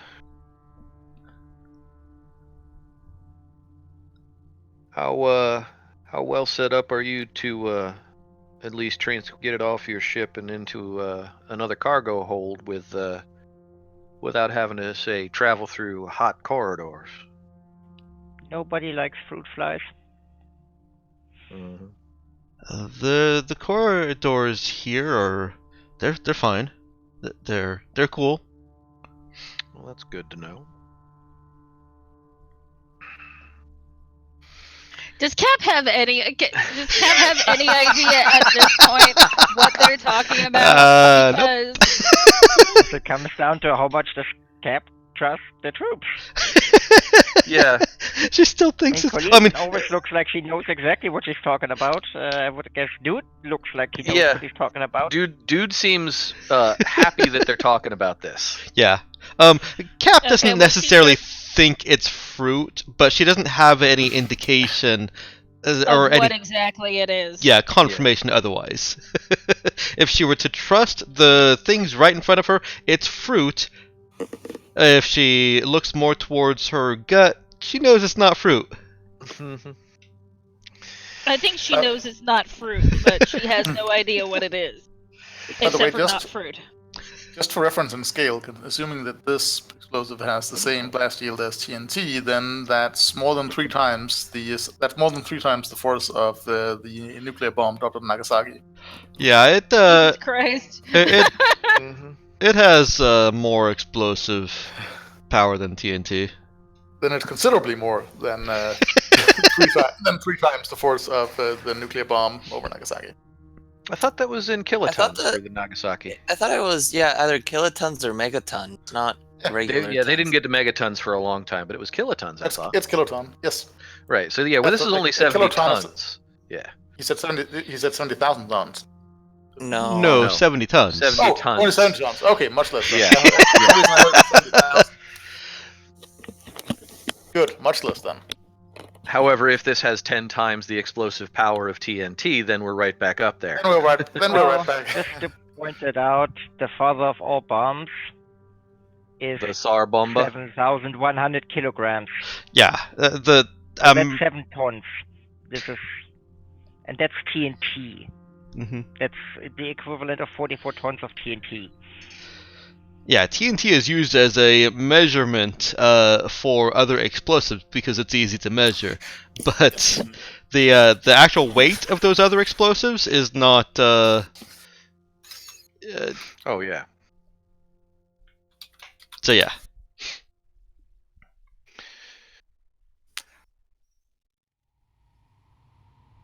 So 70 tons of very high explosive could make a lot of explosive weaponry. We'd be getting nice into little weapons chart. production. Or supplying weapons production. Alright.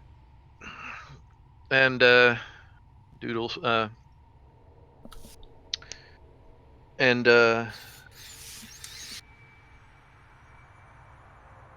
as it stands right now, the whole 70 tons is still, fresh?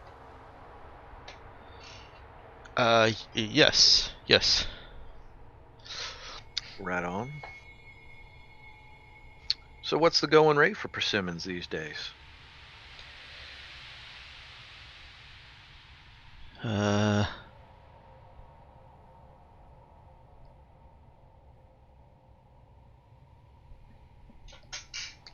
on 1 second. And if you don't mind me asking, who was the original intended recipient?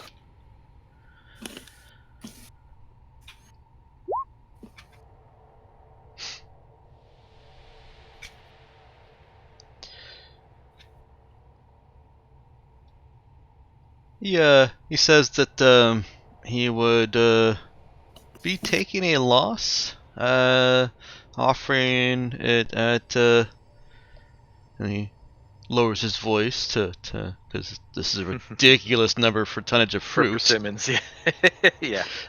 4,000 per ton. And Knowing what he looks would be a over total loss if there's no buyer. It will just go bad. looks over at Nemo and says, I can't say. Did that person just suddenly develop a food allergy? Change their taste significantly? If you don't want it. oh, he ain't saying that. He's just a curious sort. And he's concerned that there might be a reason why someone else don't want it. That's a valid point. Bruised goods. Someone else looking very hard for these persimmons. Someone else or perhaps someone else expecting them who will be upset that they're not getting them if we buy them instead. You can inspect them if you want. Oh, it's not a problem with the product, I think, per se. It's we're just hoping that we don't inherit some trouble by taking the product off your hands. Though I would like to inspect it. Maybe we'll take this conversation to the cargo hold. That sounds reasonable. Is that okay? Is that okay? Sound good, Cap? Sure. Yes, that's good to me. Okay. Does this station have open container regulations? No. Awesome. Road beers. Oh, you meant. Oh yeah. I'm sitting here thinking that would be really bad for cargo and stuff. Yeah. No, I'm just wondering if we can take our drinks. Yes, you can. Yeah. Or if you need to put them in a brown paper space bag. Yeah. Are we in California or are we in Vegas? Yeah, you can walk along with your beer. Rock on. Okay. He escorts you to where his ship is locked up. Well, docked. While we're walking, Mhm. dude would like to do some quick, kind of knowing what he knows of what he thinks feels like the yield of that chemical formula might be. Mhm. We're talking a pretty staggering amount of high quality munitions to be made with this, aren't we? Yes, yeah. You could make well, see, my understanding of bombs is that there's not actually all that much material in them. All that much explosive material in them. Certainly not a ton for each individual bomb. Oh yeah, No, it depends on what it is. Entirely on the munition. If you look at like the link I posted, the mother of all bombs, for example, are just pellets of explosives. There's Okay. nothing else to it. Pellets of explosive dropped basically with a parachute, and then it gets detonated in midair. Okay, Yeah, and how many tons of actual explosive material is in that? Give me a second. Yeah, the Moabs are simple. They're blunt force. All right, Moab. 10.3 tons. Okay. Blast radius 150 meters. TNT equivalent 11 tons. That actually Yeah. doesn't sound that big. It's big for a conventional explosive. Yeah, but okay, in feet, 492 feet of a blast radius. It will annihilate everything in that. Yeah. The Moab does a huge amount of damage to a specific area. It's called Daisy Cutter for a reason. Yeah. Yeah, I would destroy an entire city. just everything within 500 feet? Yeah, that's not a whole city. That's a few It would buildings. melt everything at 500 feet, but for miles you would have a shockwave destroying everything across it. I recently just Yeah. looked up that. It said the shockwave doesn't go miles. Oh wait, am I? Sorry, You're thinking nuclear weapons and Yeah, whatnot. you I'm are. thinking of the Tsar Bomba, but Oh, yeah. the link is father of all bombs, which I'm not familiar with, so I take that back. The Tsar Bomba, father of all. Yeah, the Moab is a conventional explosive. We're not talking. Yeah, so is the father of Oh, all yeah, bombs. this is smaller. That's the highest you can get. That's not nuclear. The Yeah, biggest. that would take out a few city blocks. Okay. Mel? Ouch. Yes, it's just looking up that the heaviest and latest bunker buster, massive ordnance penetrator, weighs in at 14 tons. Of actual explosive material. No, that's full No. weight. Okay. That's full entire weight. Yeah, Okay. It's delivery mechanism and all that kind of stuff. The warhead is, 5,300 pounds of high explosives Okay. in a bunker buster. Oh yeah, I see that. Yeah. So that would about be 2.5 that's tons. 2.4. That's 2.4 tons. Okay. But yes, High you could explosive make for the shitloads of really good shit with it, or even if you just drop it off with a parachute, you can still do mass devastation. Yeah, and now are we talking? How far into sci-fi physics are we with this type of explosive stuff? Can you clarify your question? TL4?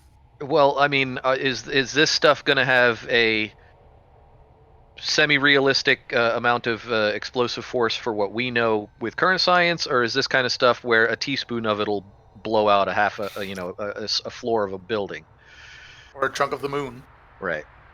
How good is this shit compared to what we've got now? It's better than what we've got now. Okay. Let's say that that bunker buster, which is actually what I was thinking of when was saying this explosive ordnance, is about what say a ton of this would do. Okay. So Right. still pretty good shit. That good reference point. Mm-hmm. Yeah. So, geez, a hand grenade with this shit would be fucking insane. Would likely be unwise to be used as a hand grenade, unless you have a very, very strong throwing arm. Or a grenade launcher. You would need like an entire cooler though to carry it, wouldn't you? Or a grenade launcher, yes. It would make good rockets. Yeah. Well, so basically 5 times stronger than TNT. Yeah, that sounds right. I was actually kind of going for 10 times stronger, but Well, since you compared it to that bunker buster, which is basically 5 tons of high explosives, you said that's the equivalent of 1 ton of this stuff, so it's a 1-to-5 ratio minimum.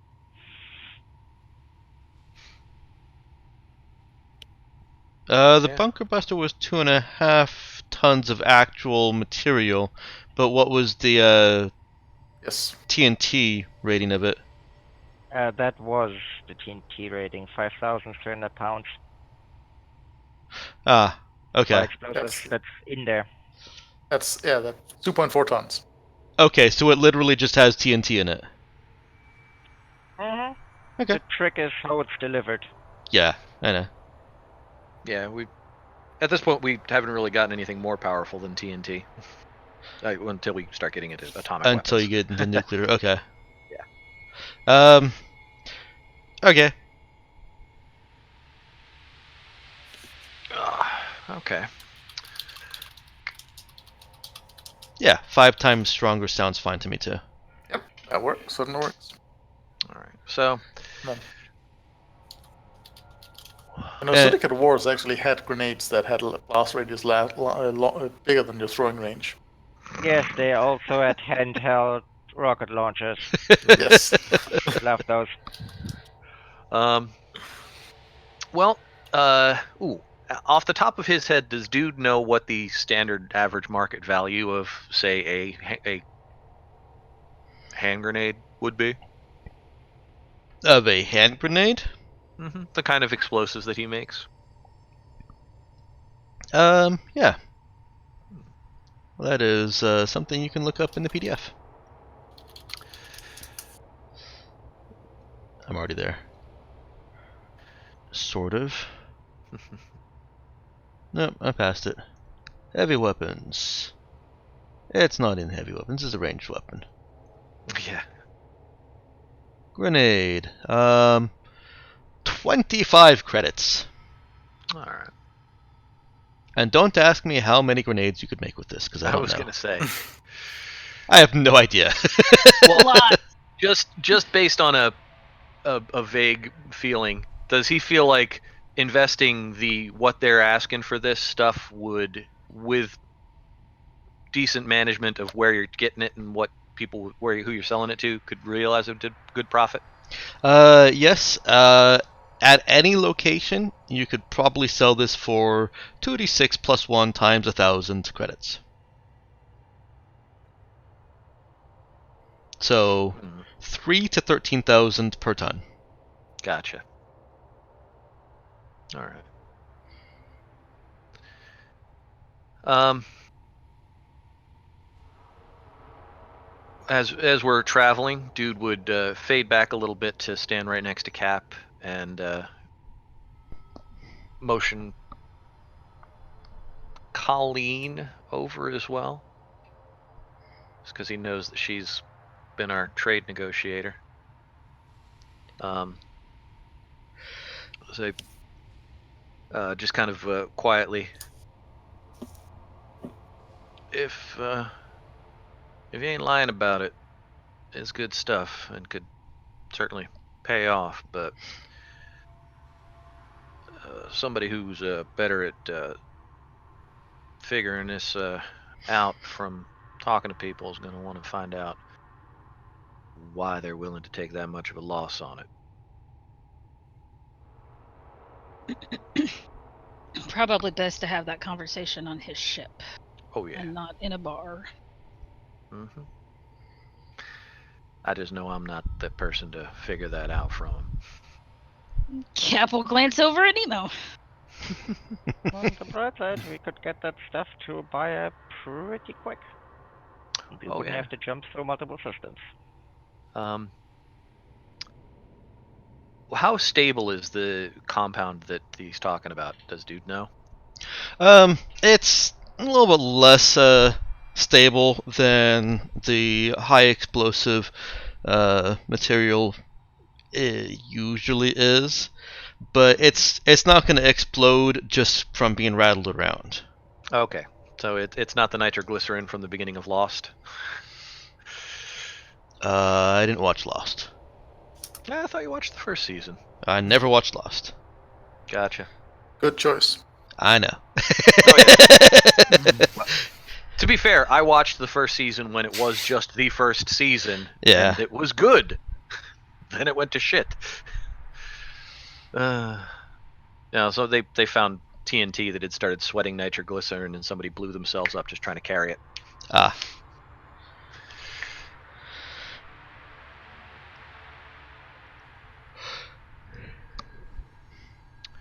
All right.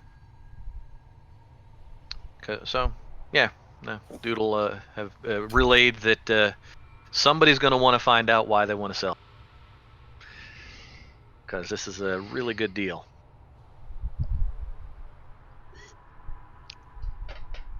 And,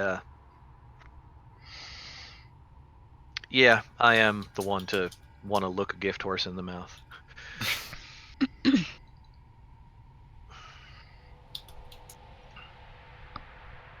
Okay. But we keep walking. You arrive Well, at... Colleen is gonna ask him to, basically on the hand terminal, to send her an estimate on the price of that kind of stuff. Who's she asking that? Dude, Okay. he knows explosives are his thing. As we continue walking, dude would pull out his data tab, type up a quick vague estimate of what he thinks the range he could probably get for it, knowing what he knows, and sends that off to her.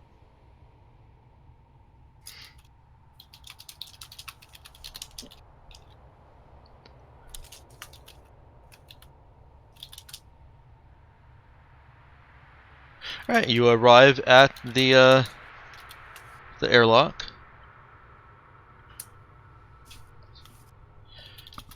And he keys in his code. So now Nemo knows his code.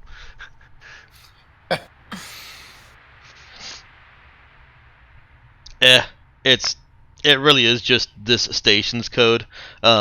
There's also an authorization from within the ship. Gotcha.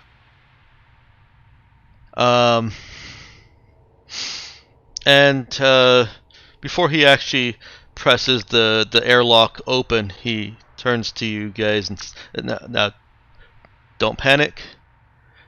Our crew is set up defensively. You understand why? Of course. Okay. You're expecting trouble?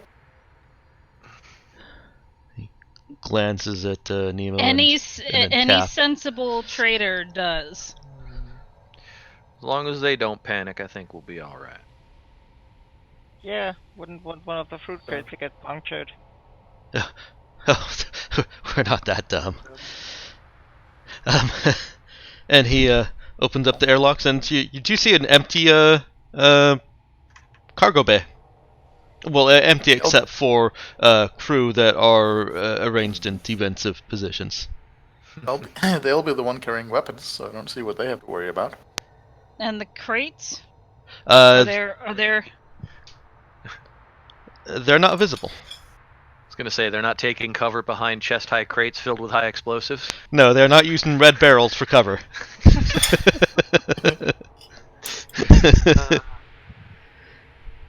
Yeah, I love video game AI sometimes. Mhm. I'm still astounded that red barrels explode in 7 Days to Die. At this point, it is video game shorthand. I know. It's stupid, but it's an accepted convention. Well, hell, I even used that in a one shot that I ran, so I can't judge too harshly. Yeah, that and shipping crates everywhere.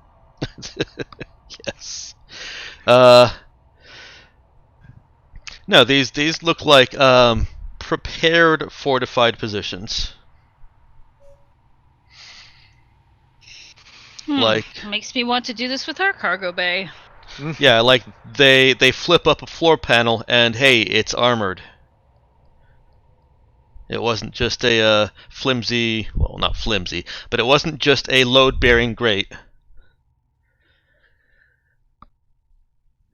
And Heath goes in front of you, skittish and nervous, and okay, these are the people that contacted me. Hi. Please, nobody shoot. Yes, please, don't Yeah. shoot. I'm allergic. Yeah, I'm allergic to bullets. Okay. A man walks up from around his position, holsters his pistol as you guys are entering, and kind of looks out the door behind you. Says to the kid who, I'm assuming Colleen is last in, would you What does it last? But at least he pushed to the front and said hi. Oh, okay. He looks to whoever comes in last and says, would you close that for us?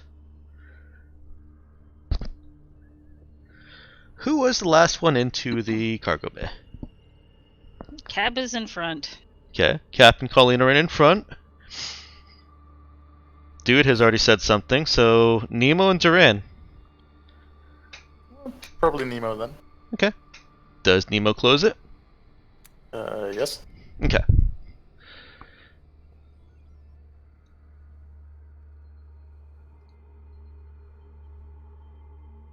Okay. Also, Mariano, if you've been speaking, we haven't heard you. Oh, I haven't said much. Okay. I'm just not used to that. Just silently observing how the party all ends up exploding. Okay, fair enough. And the man walking forward, kind of not saunters, but ambles up to about 10 meters away. So you're interested? Cap will nod. All right. Let's get this over with. What questions do you have? Cap looks at Colleen and Dude.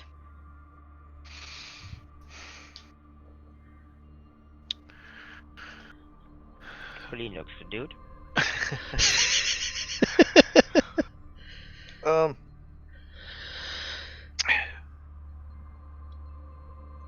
Well, for what your compatriot here says you're offering, you are offering a damn fine price on it. I'm just wondering if that price comes with any what would you say, additional complications? Hidden expenses. Yeah. Only if you stick around. You leaving soon? Oh yeah, we certainly can. Then you're free and clear. So it hasn't gone bad yet, but the heat is on. All right. I'm So assuming why you'd be Why aren't you leaving leaving soon? with it yourself? That'd be another question. We got an administrative lockdown. The ship ain't going anywhere. Oh shit. Someone talked? We haven't figured out why it is yet. All right, and you're sure that they're not monitoring you? Blah, man, that accent's gonna fuck me up. You sure they ain't monitoring you for offloading your cargo while you're still on lockdown?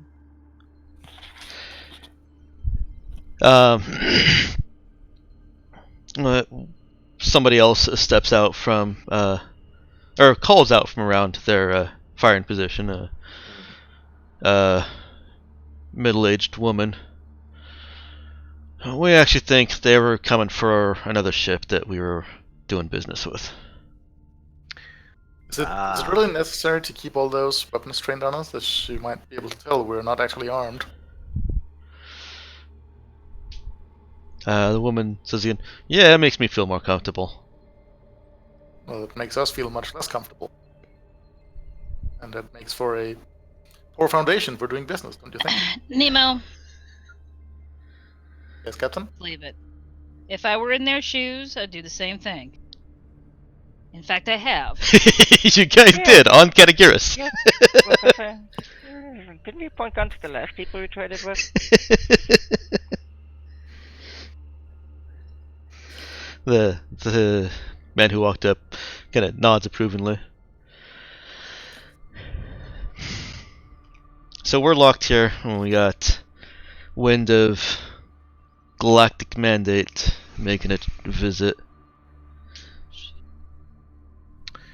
Do you know when? 3 days. They do tend to ruin the fun for everybody. 3 days is the expiration date that was posted for the persimmons. Makes sense.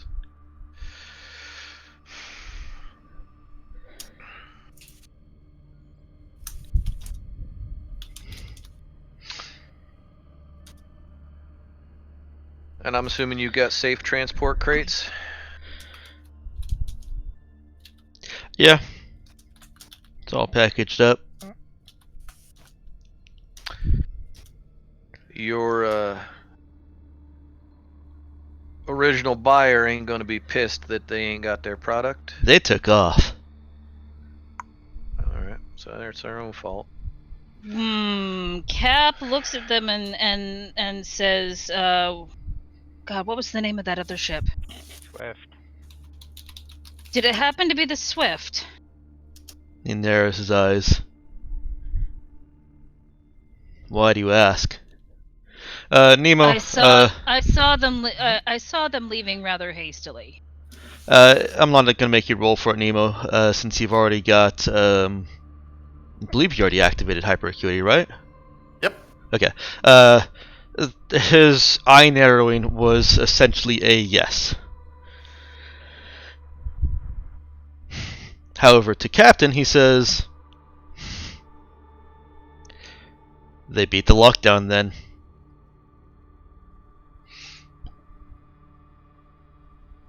Sounds like their name wasn't wrong.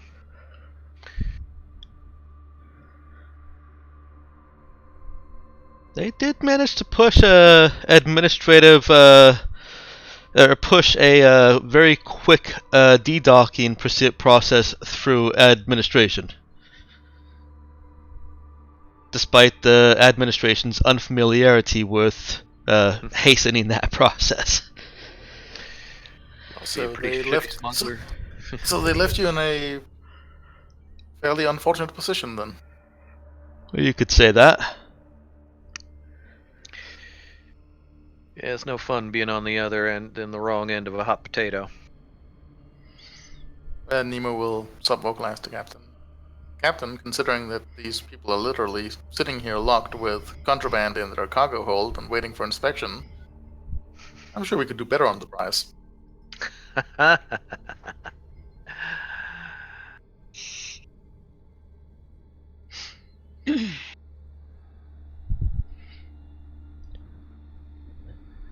Cap doesn't seem to acknowledge that really. She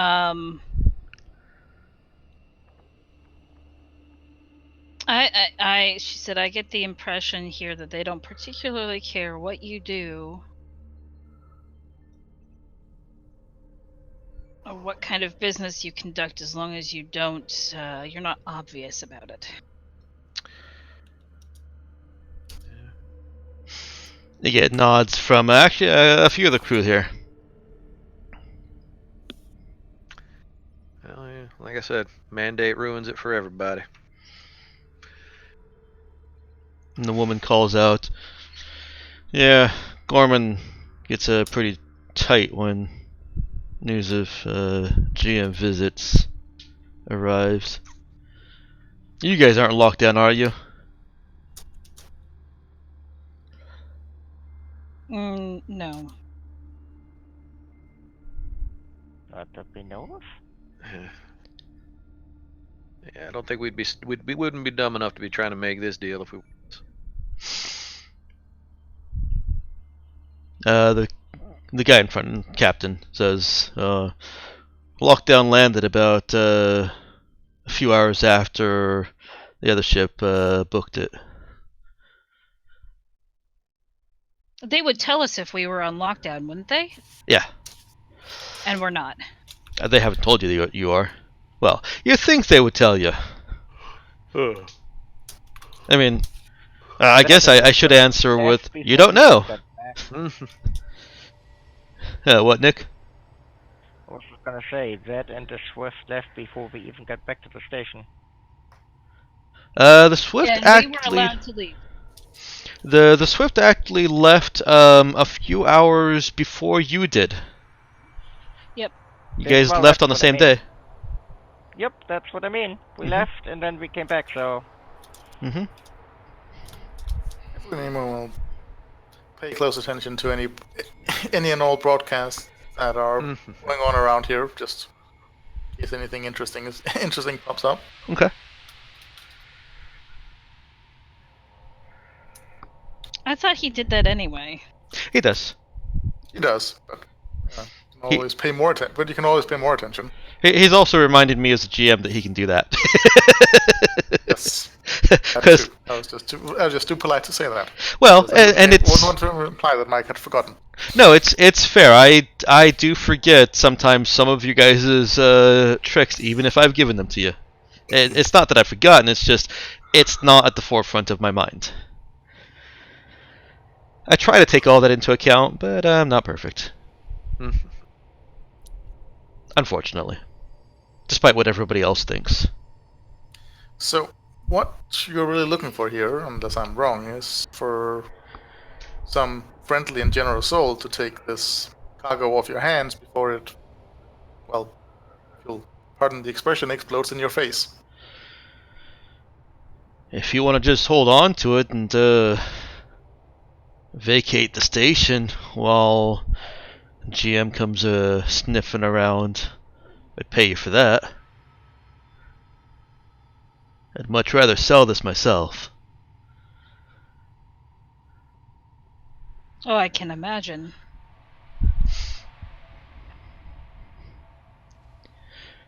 Well, with the risk pay, you would have to pay someone to hold that for you. You'd probably run a loss even if you sell a top premium. Probably what? You would probably run a loss on the stuff. With the risk pay, you would have to pay someone to hold that for you, even if you sold it at premium rates.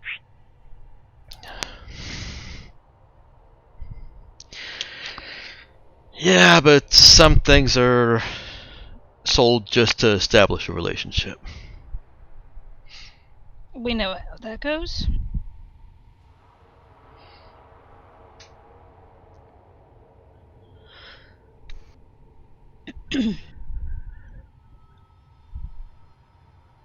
Well, here we are. Establishing relationships.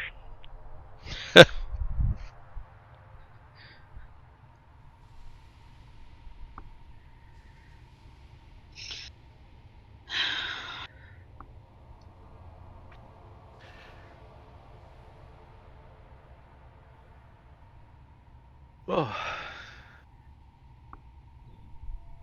Well, I'm sorry, I'm thinking out of character. okay. I'll give you a minute.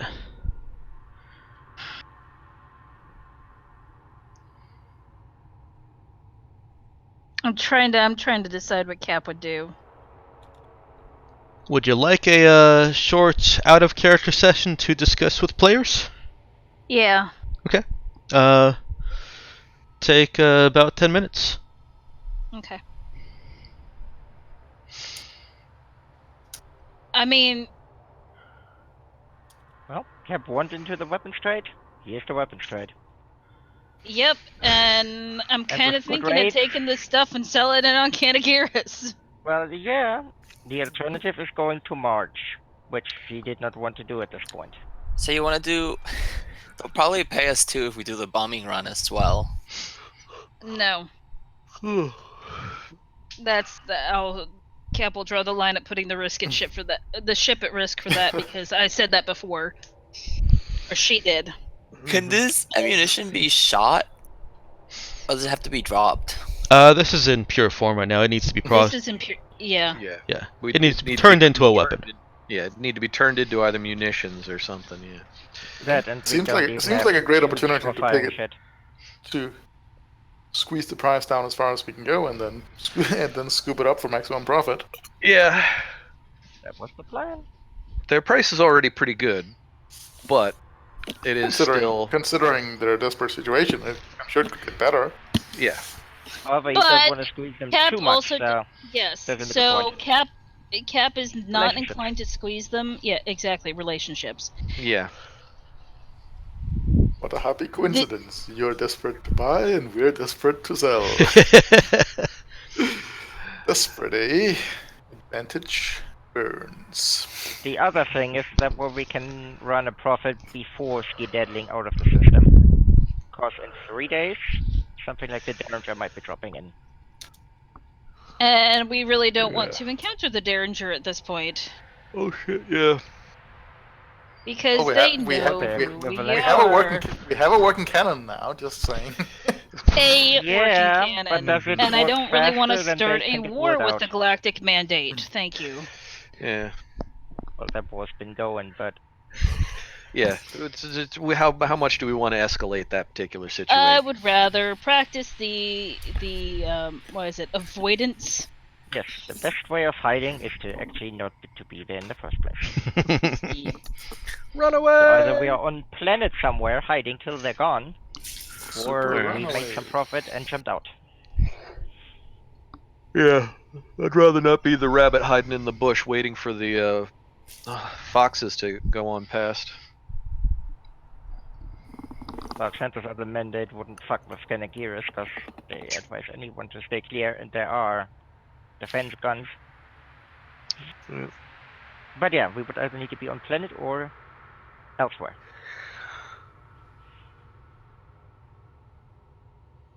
So let's make some money before we do that. Yeah, I feel like it's a solid into a gets us into the market. Yeah. And possibly gains us some allies. Sure. If we do them the favor of paying more than we need to in the situation, then absolutely. Well, you said what the range was 2d6 plus 1, right, Mike? Times 10. If you're selling it just anywhere, any normal place, yeah. Okay. So they're selling it for only 1,000 more than the minimum we could get for it. I'm okay with that. And if you do encounter a buyer who I roll crap and is only offering 3,000 or 4,000 per ton, you can try again in a week. You're not stuck with that price. That, and some of us have the trade skill. Yes. So, yeah, at the price they're offering, we should be able to at least profit, if not a large profit. At worst, break even. Dude would certainly want to maybe skim a little bit of this material off the top if we do pick it up to have for creating some of our own use. munitions. Damn it, never dig into your own supply. Have you Or personal supply. Never get high on your own Never get high on your own supply, yes. You guys have about 5 minutes left.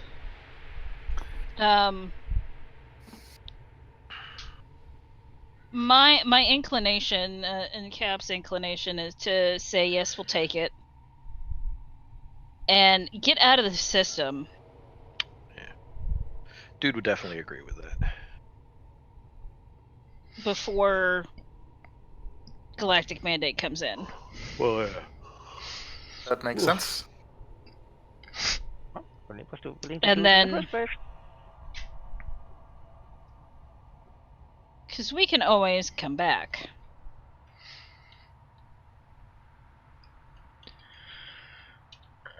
Yeah, as long as we don't burn our bridges here, we're good.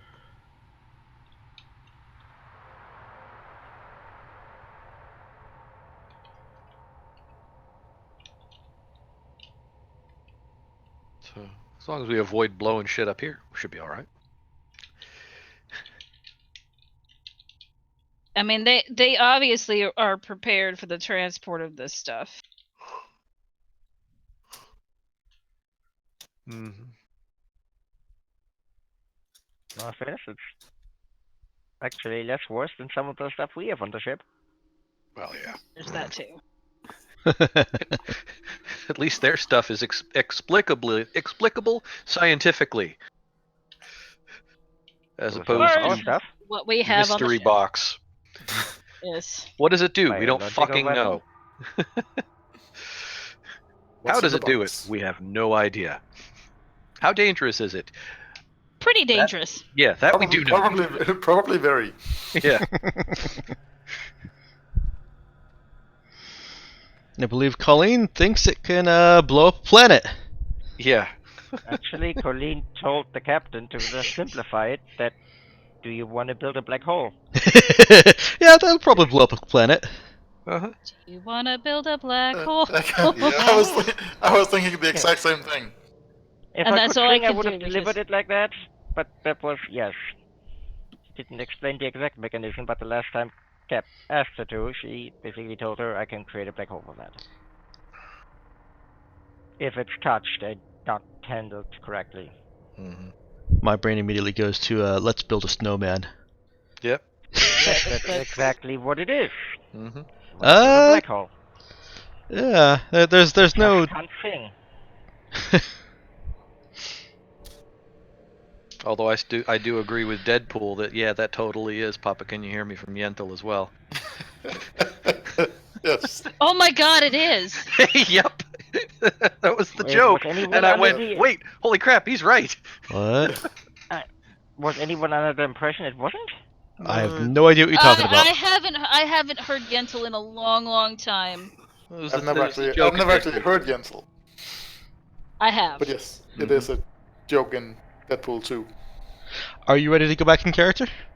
Yeah. Okay. You still have a couple minutes. Okay, give me just I'm a good. minute for AFK. Okay. Use one of those minutes for AFK. Got an idea what Cap's gonna say then? Yeah, I do. Okay.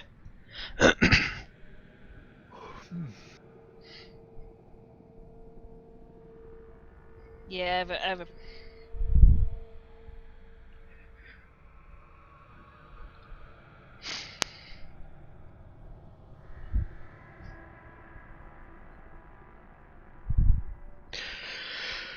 Whew.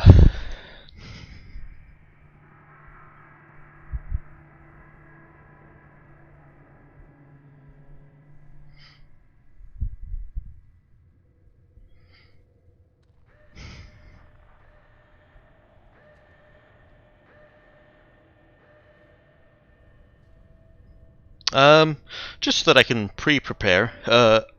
Are you going to negotiate for a lower price? no. Okay. Yeah, this version of Cap is very nice.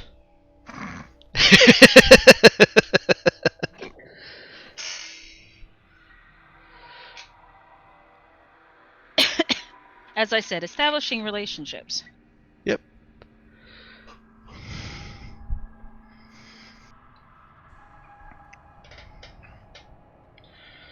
Well, if you're the note-taking type, not just reliant on the recaps or plain memory, the ship's name is You might want to wait until Nick gets back because he is the note-taking type. all right. And he will want to be able to note the name of this ship down. That's probably true. He'll be there in just a second. Okay. In the meantime, I'll look at what you guys have posted. I am back. And yes, Colleen would have tried to look for a name and the class of ship it is.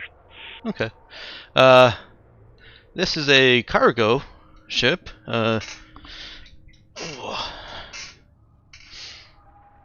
Merely a frigate, but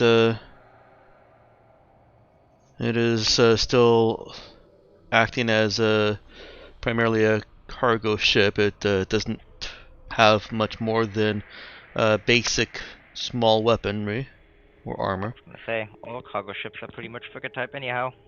Yeah. Cruiser ships are, well, larger than frigate is still pretty uncommon. You get a mercenary crew and they're probably in a frigate or smaller. Well, probably in a frigate, period. Not many people running cargo shuttles. Seems like it would be wildly impractical. Yeah, it probably would be. The ship name is Cherry Burn. And the captain introduces himself at some point as Captain Danforth.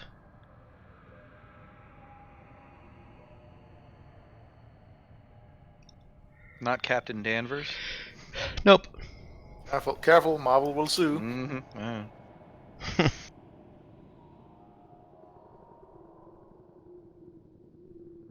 Hasn't she finally gotten promoted from captain? They can't sue me. I don't even know who that is. I'm sure that's how it don't works. Know, doesn't yeah. Movies coming out in two. Mean to do it. Yes. Movie's coming out in 2 months or so, I think. Yeah, I haven't seen any trailers, so I still don't know.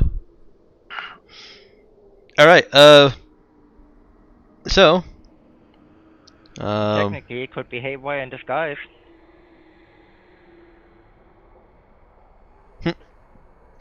What's the captain's first name? Is Uh, it Harold? No.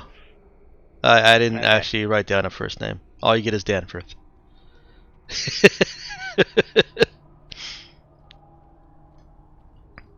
I'm not beholden to you. Wait, actually, I kind of am. But no, he's just introduced himself as Captain Danforth. Alright, so he, I guess we kind of left off in the middle of a conversation.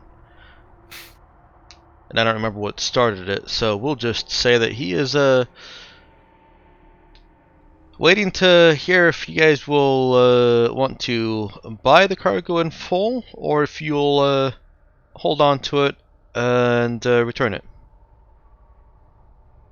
How much is he? Just out of curiosity, how much is he offering? 1,000 per ton. For you to hold it, so...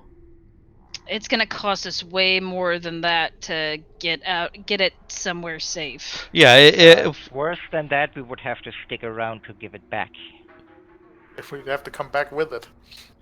yeah, you'd have to meet up with him at some point, but since he no longer has a buyer lined up, he'd be willing to meet kind of on your time scale, unless it's months later, of course.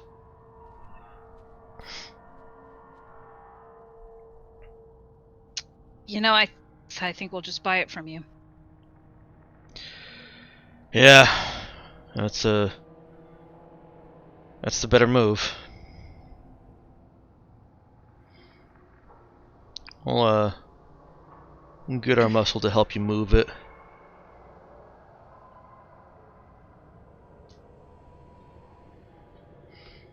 It solves a problem for you and makes some money for us. So.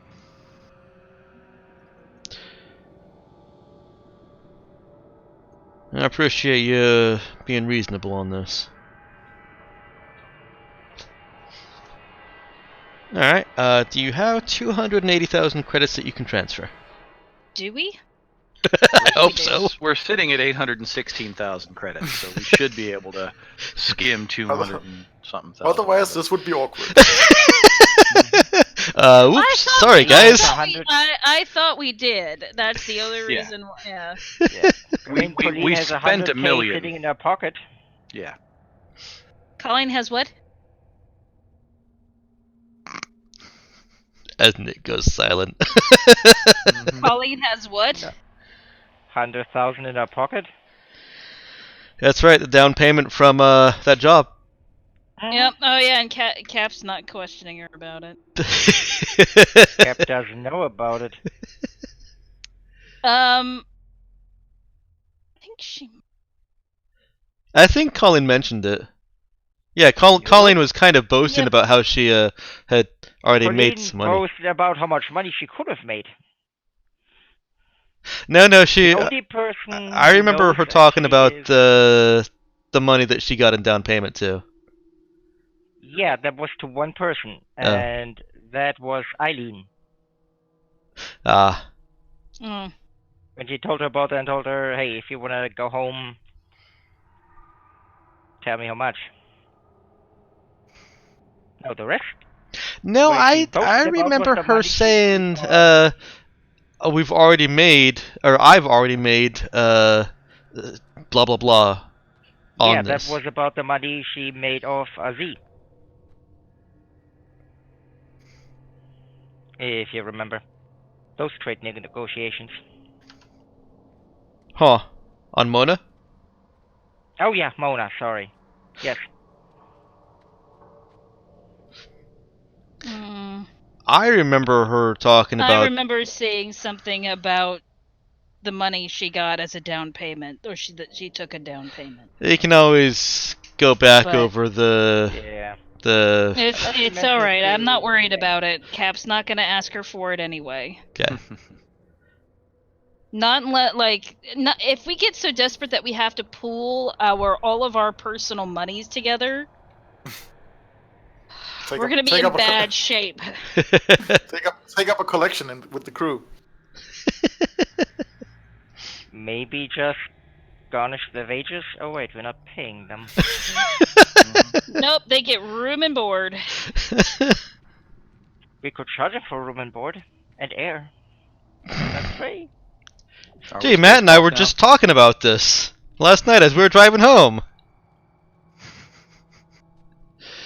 We were talking about services that provide a certain thing that you pay for, and then add new features, and also take away existing features and put them all in a pay packet. Well, I don't know about that, but I was rereading the expense books.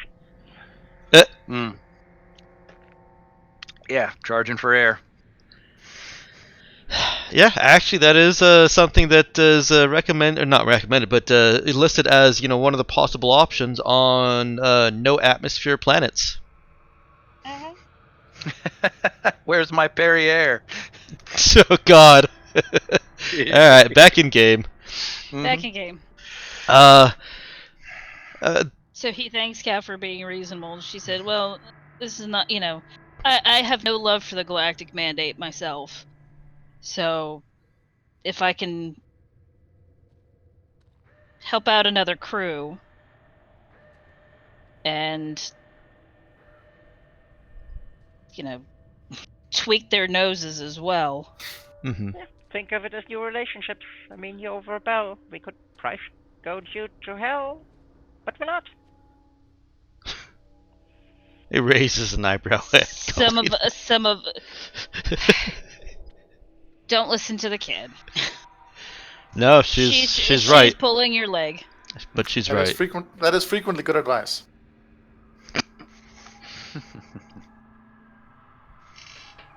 He looks at Colleen. He looks at Colleen and says, "You don't listen to them. You know you're right." I know. Hey, I was the one who messaged you guys. And he winks at her. Looks back to Cap. Unless you guys have more conversation specifically you want to have with them or in their presence, I'll fast track a little bit. Okay, fast track. Okay. Yeah. He does have a couple of his heavies help you, and they're very skilled at this. They're very efficient in loading and in looking completely inconspicuous. They've done this before. What the hell you say? Inconspicuous loading. Well, they don't look inconspicuous as they're loading it, but as they're moving with it, it's perfectly natural. They're just moving regular cargo from through the station.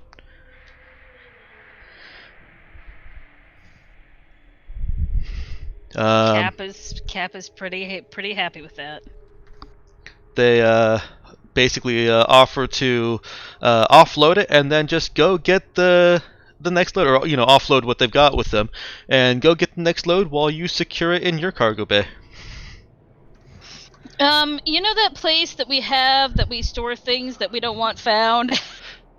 You don't have enough room in there. Do you really want to store the high explosives next to the next black hole? That's another good point. Is there enough space for 70 tons in that space? I don't think so. There's not. Yeah. I mean, imagine just one crate moving at the wrong time, bumping that thing. So I'm running on the assumption that the crates that they are transporting this stuff in are their own self-contained safe transport stuff. They're crates. I assume that they're self-contained danger crates. Yeah, they're packaged safely, and they'll even open up one of them and show you guys how they're packaged so that you guys can be assuaged of any worries you have securing them in your cargo. So as long as it's well secured in our cargo bay, it's safe as it gets. Yeah, and they'll even offer. They're friendly enough. They'll even offer some pointers on how to secure them safely, but also for easy unsecuring. That's fantastic. Sounds good to me. And you can obviously Everybody wins. you can send somebody with them when they go back to their ship to get the next load if you want, but they're just offering to just finish bringing the stuff over on their own. They're probably far less conspicuous than we are.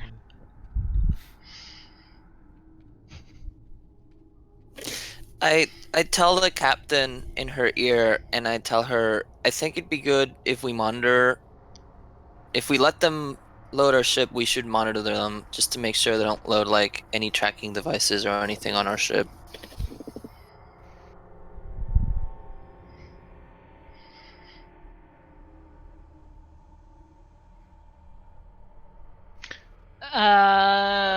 She'll have Colleen come over and make sure that there's nothing here.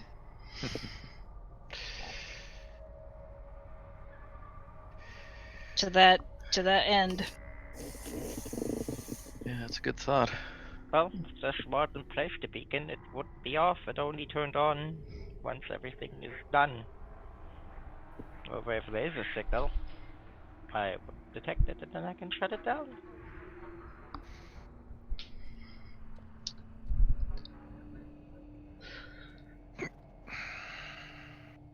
So are you guys letting them return to their ship and get the next load on their own? Yeah. Okay. Hmm? They do And we'll come stay back. here and get things organized. They do come back with another load. And continue doing so until you've got 70 tons of high explosive material in your cargo bay. Sorry, Beavis and Butthead were going off in my head every single time you said load. God damn it. Does anybody want to play tennis in the cargo hold?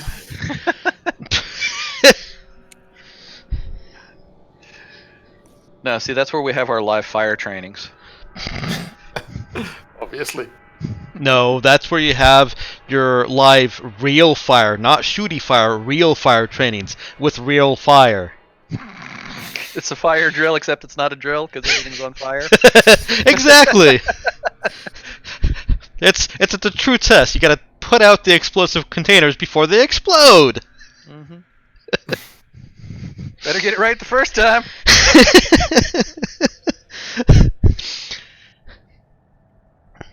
All right, you've subtracted the funds from your credits. I haven't. Get the... Somebody certainly can. What was it 240,000? 280. 280.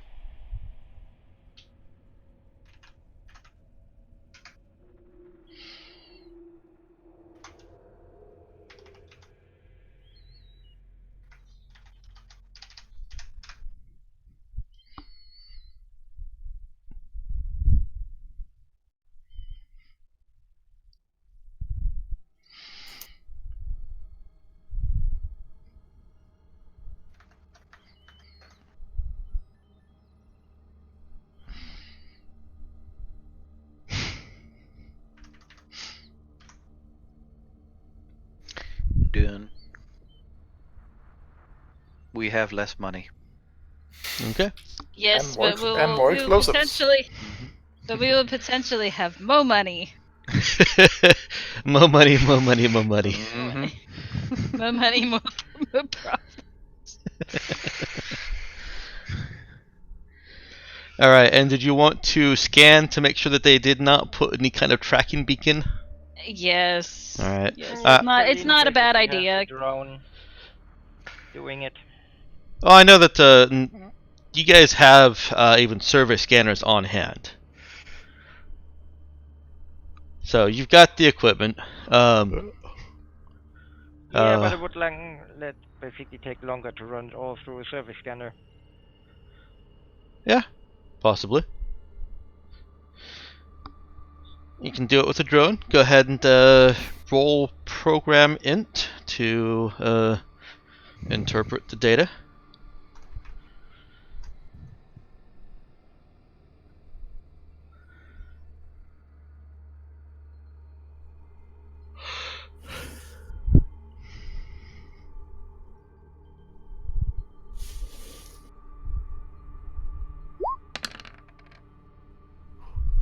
bad. Colleen doesn't pick up anything that isn't supposed to be there. So the drone is probably flashing high explosives, high explosives, high Yeah. explosives. It has those scanners on it. All right, what are you guys doing now? GTFO. Colleen suggested straight for Kanagiris, and she actually suggested the captain maybe have Duran contact his uncle, kind of courtesy of pay, first offer to you, otherwise whoever pays the most. Actually, we have his contact info. We can contact him, and we don't need Duran to do it for us. We don't need Duran, Ooh, but it'd it be might be more awkward if you polite. contacted my uncle without me present there.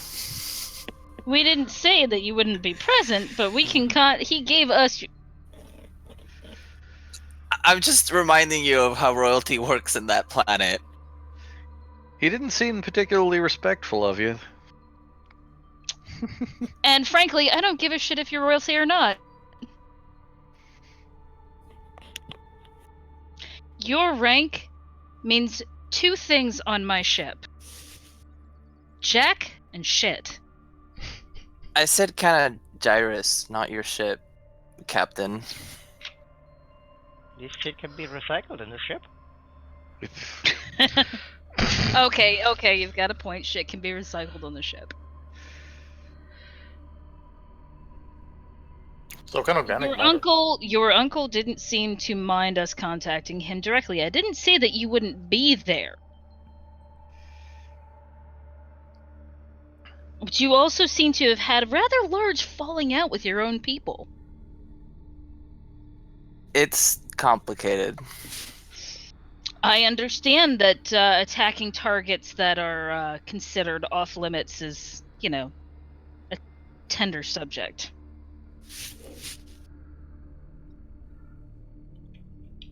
I disagreed got- with my noble house option to do that, but I wasn't the decision maker in that. My disagreements with my uncle are because sometimes I don't necessarily agree with his more militaristic solutions to problems. But it's not really my uncle that's angry at me. It's all the other factions that are angry with our entire family. Sounds like a real problem. Not really. It's been like that the whole time, so it doesn't really make it that much worse.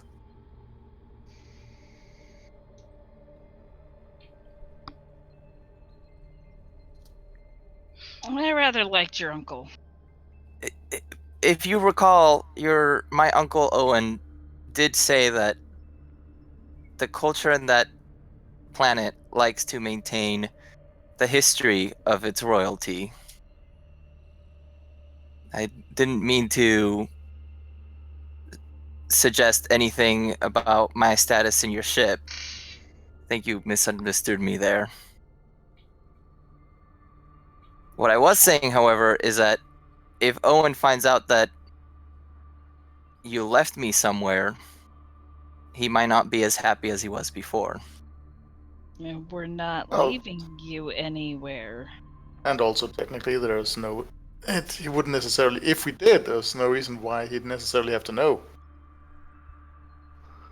Even better, there's nothing you could do about it. Oh, you guys are so friendly. No one is leaving him anywhere. That was not. Of course not, Captain.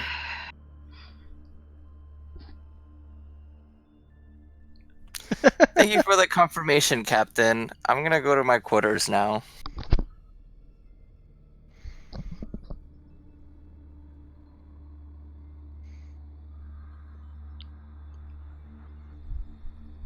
So, Captain, I don't think there's harm if he talks to his uncle. It's really just, hey, we have explosives, we want to give you the first offer, and we'll take it from there, but that way he might be able to score some bonus points with him, and it costs us absolutely nothing. If we don't like the price the uncle offers in the negotiations, then we can go shop elsewhere. Just this way, bonus points all around? It was not my intention to imply that I didn't want him there. Of course not, Captain. Just we didn't We said that. necessarily need to have him. Well, of course not. I just suggested it because that 3 bonus points. No harm. Yeah, well, he seems like a sensitive Well, I kid. wouldn't want him to run the negotiations either. You seen the price he got for the last stuff?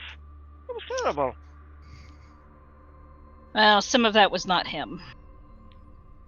Well, yeah, but he was still nearly running it as a loss. It's not. I'm sure most of the time it's not always him. I'm just saying, you can say hi to his uncle, say, hey, we have an offer. And then And that's walks perfectly away. fine. It just what I meant by my statement was, and let me be perfectly clear, we didn't have to have him contact them for us. I That know we that. have the information to contact his uncle, rather than having to go through the back channels that we did before. We have a direct connection to his uncle. He is perfectly welcome to be there.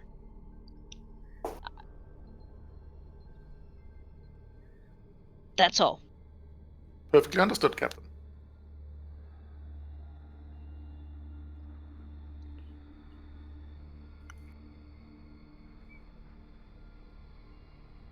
Just thought that way he feels needed, because frankly, I don't think anyone needs him. He's been helpful so far to some degree. There's It no helped us get a disagreeing. relationship established on Kanagiris. Well, yeah, no, I meant in general. That's what seems to be his whole problem, even on his planet. That he's either superficial or like keep him busy with stuff, and as he said, half his promises because nobody agrees with him. So it's like giving him a cookie. Cap will kind of smile at that a little bit. By most standards of morality, things should be used to their intended purpose.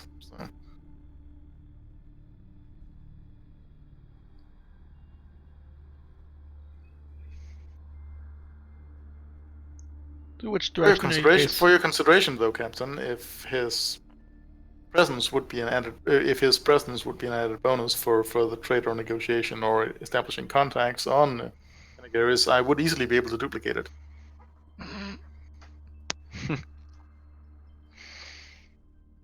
Some things you can't duplicate. And nor do I want you to. I'm quite certain I could, but I fully understood, Captain.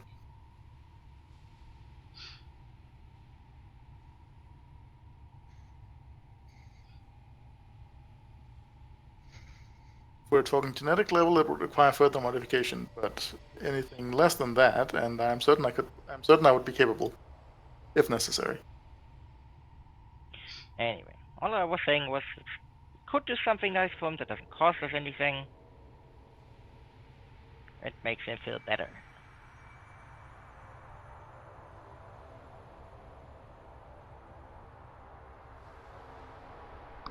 And that's why I said I am fine with having him there for the negotiations. We are Oh, God, literally no. going around in circles. No, I'm saying don't let him anywhere near the negotiations. Have him just call his uncle, tell him we have some stuff to sell, and then we keep him as far away from everything as we possibly can. I'm just saying he can say hello, we have stuff, and then the people who know what they're doing take over. Well, of course you would run the trade negotiation because you're the best at it out of anyone here. Frankly. Well, yeah. Between you and Dude, you.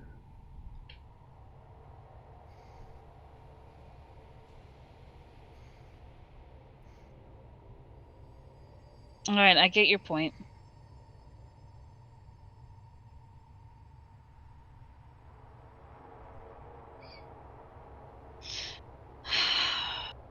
Are you guys ready to fly? Yeah, we're gonna GTFO. Okay. In which direction are you G-ing? Towards Canagiris. Canagiris. Okay.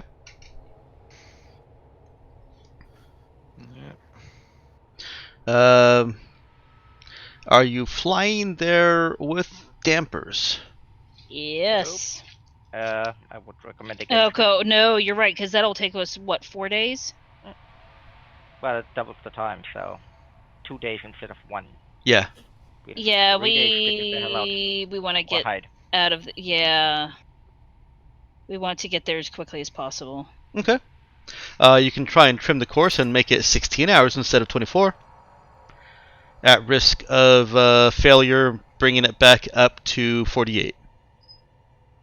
Mike, I'm afraid I have to head out now. I really need to get some shopping done before stores close. Okay, we'll continue, but I'll pause us before any negotiation or well, not necessarily negotiation, but before any kind of social interaction. And just Actually, I think this is actually a pretty good place to stop. You want to pause it right here? Yeah, Oh, like that works too, of course. Time. Yeah. Okay.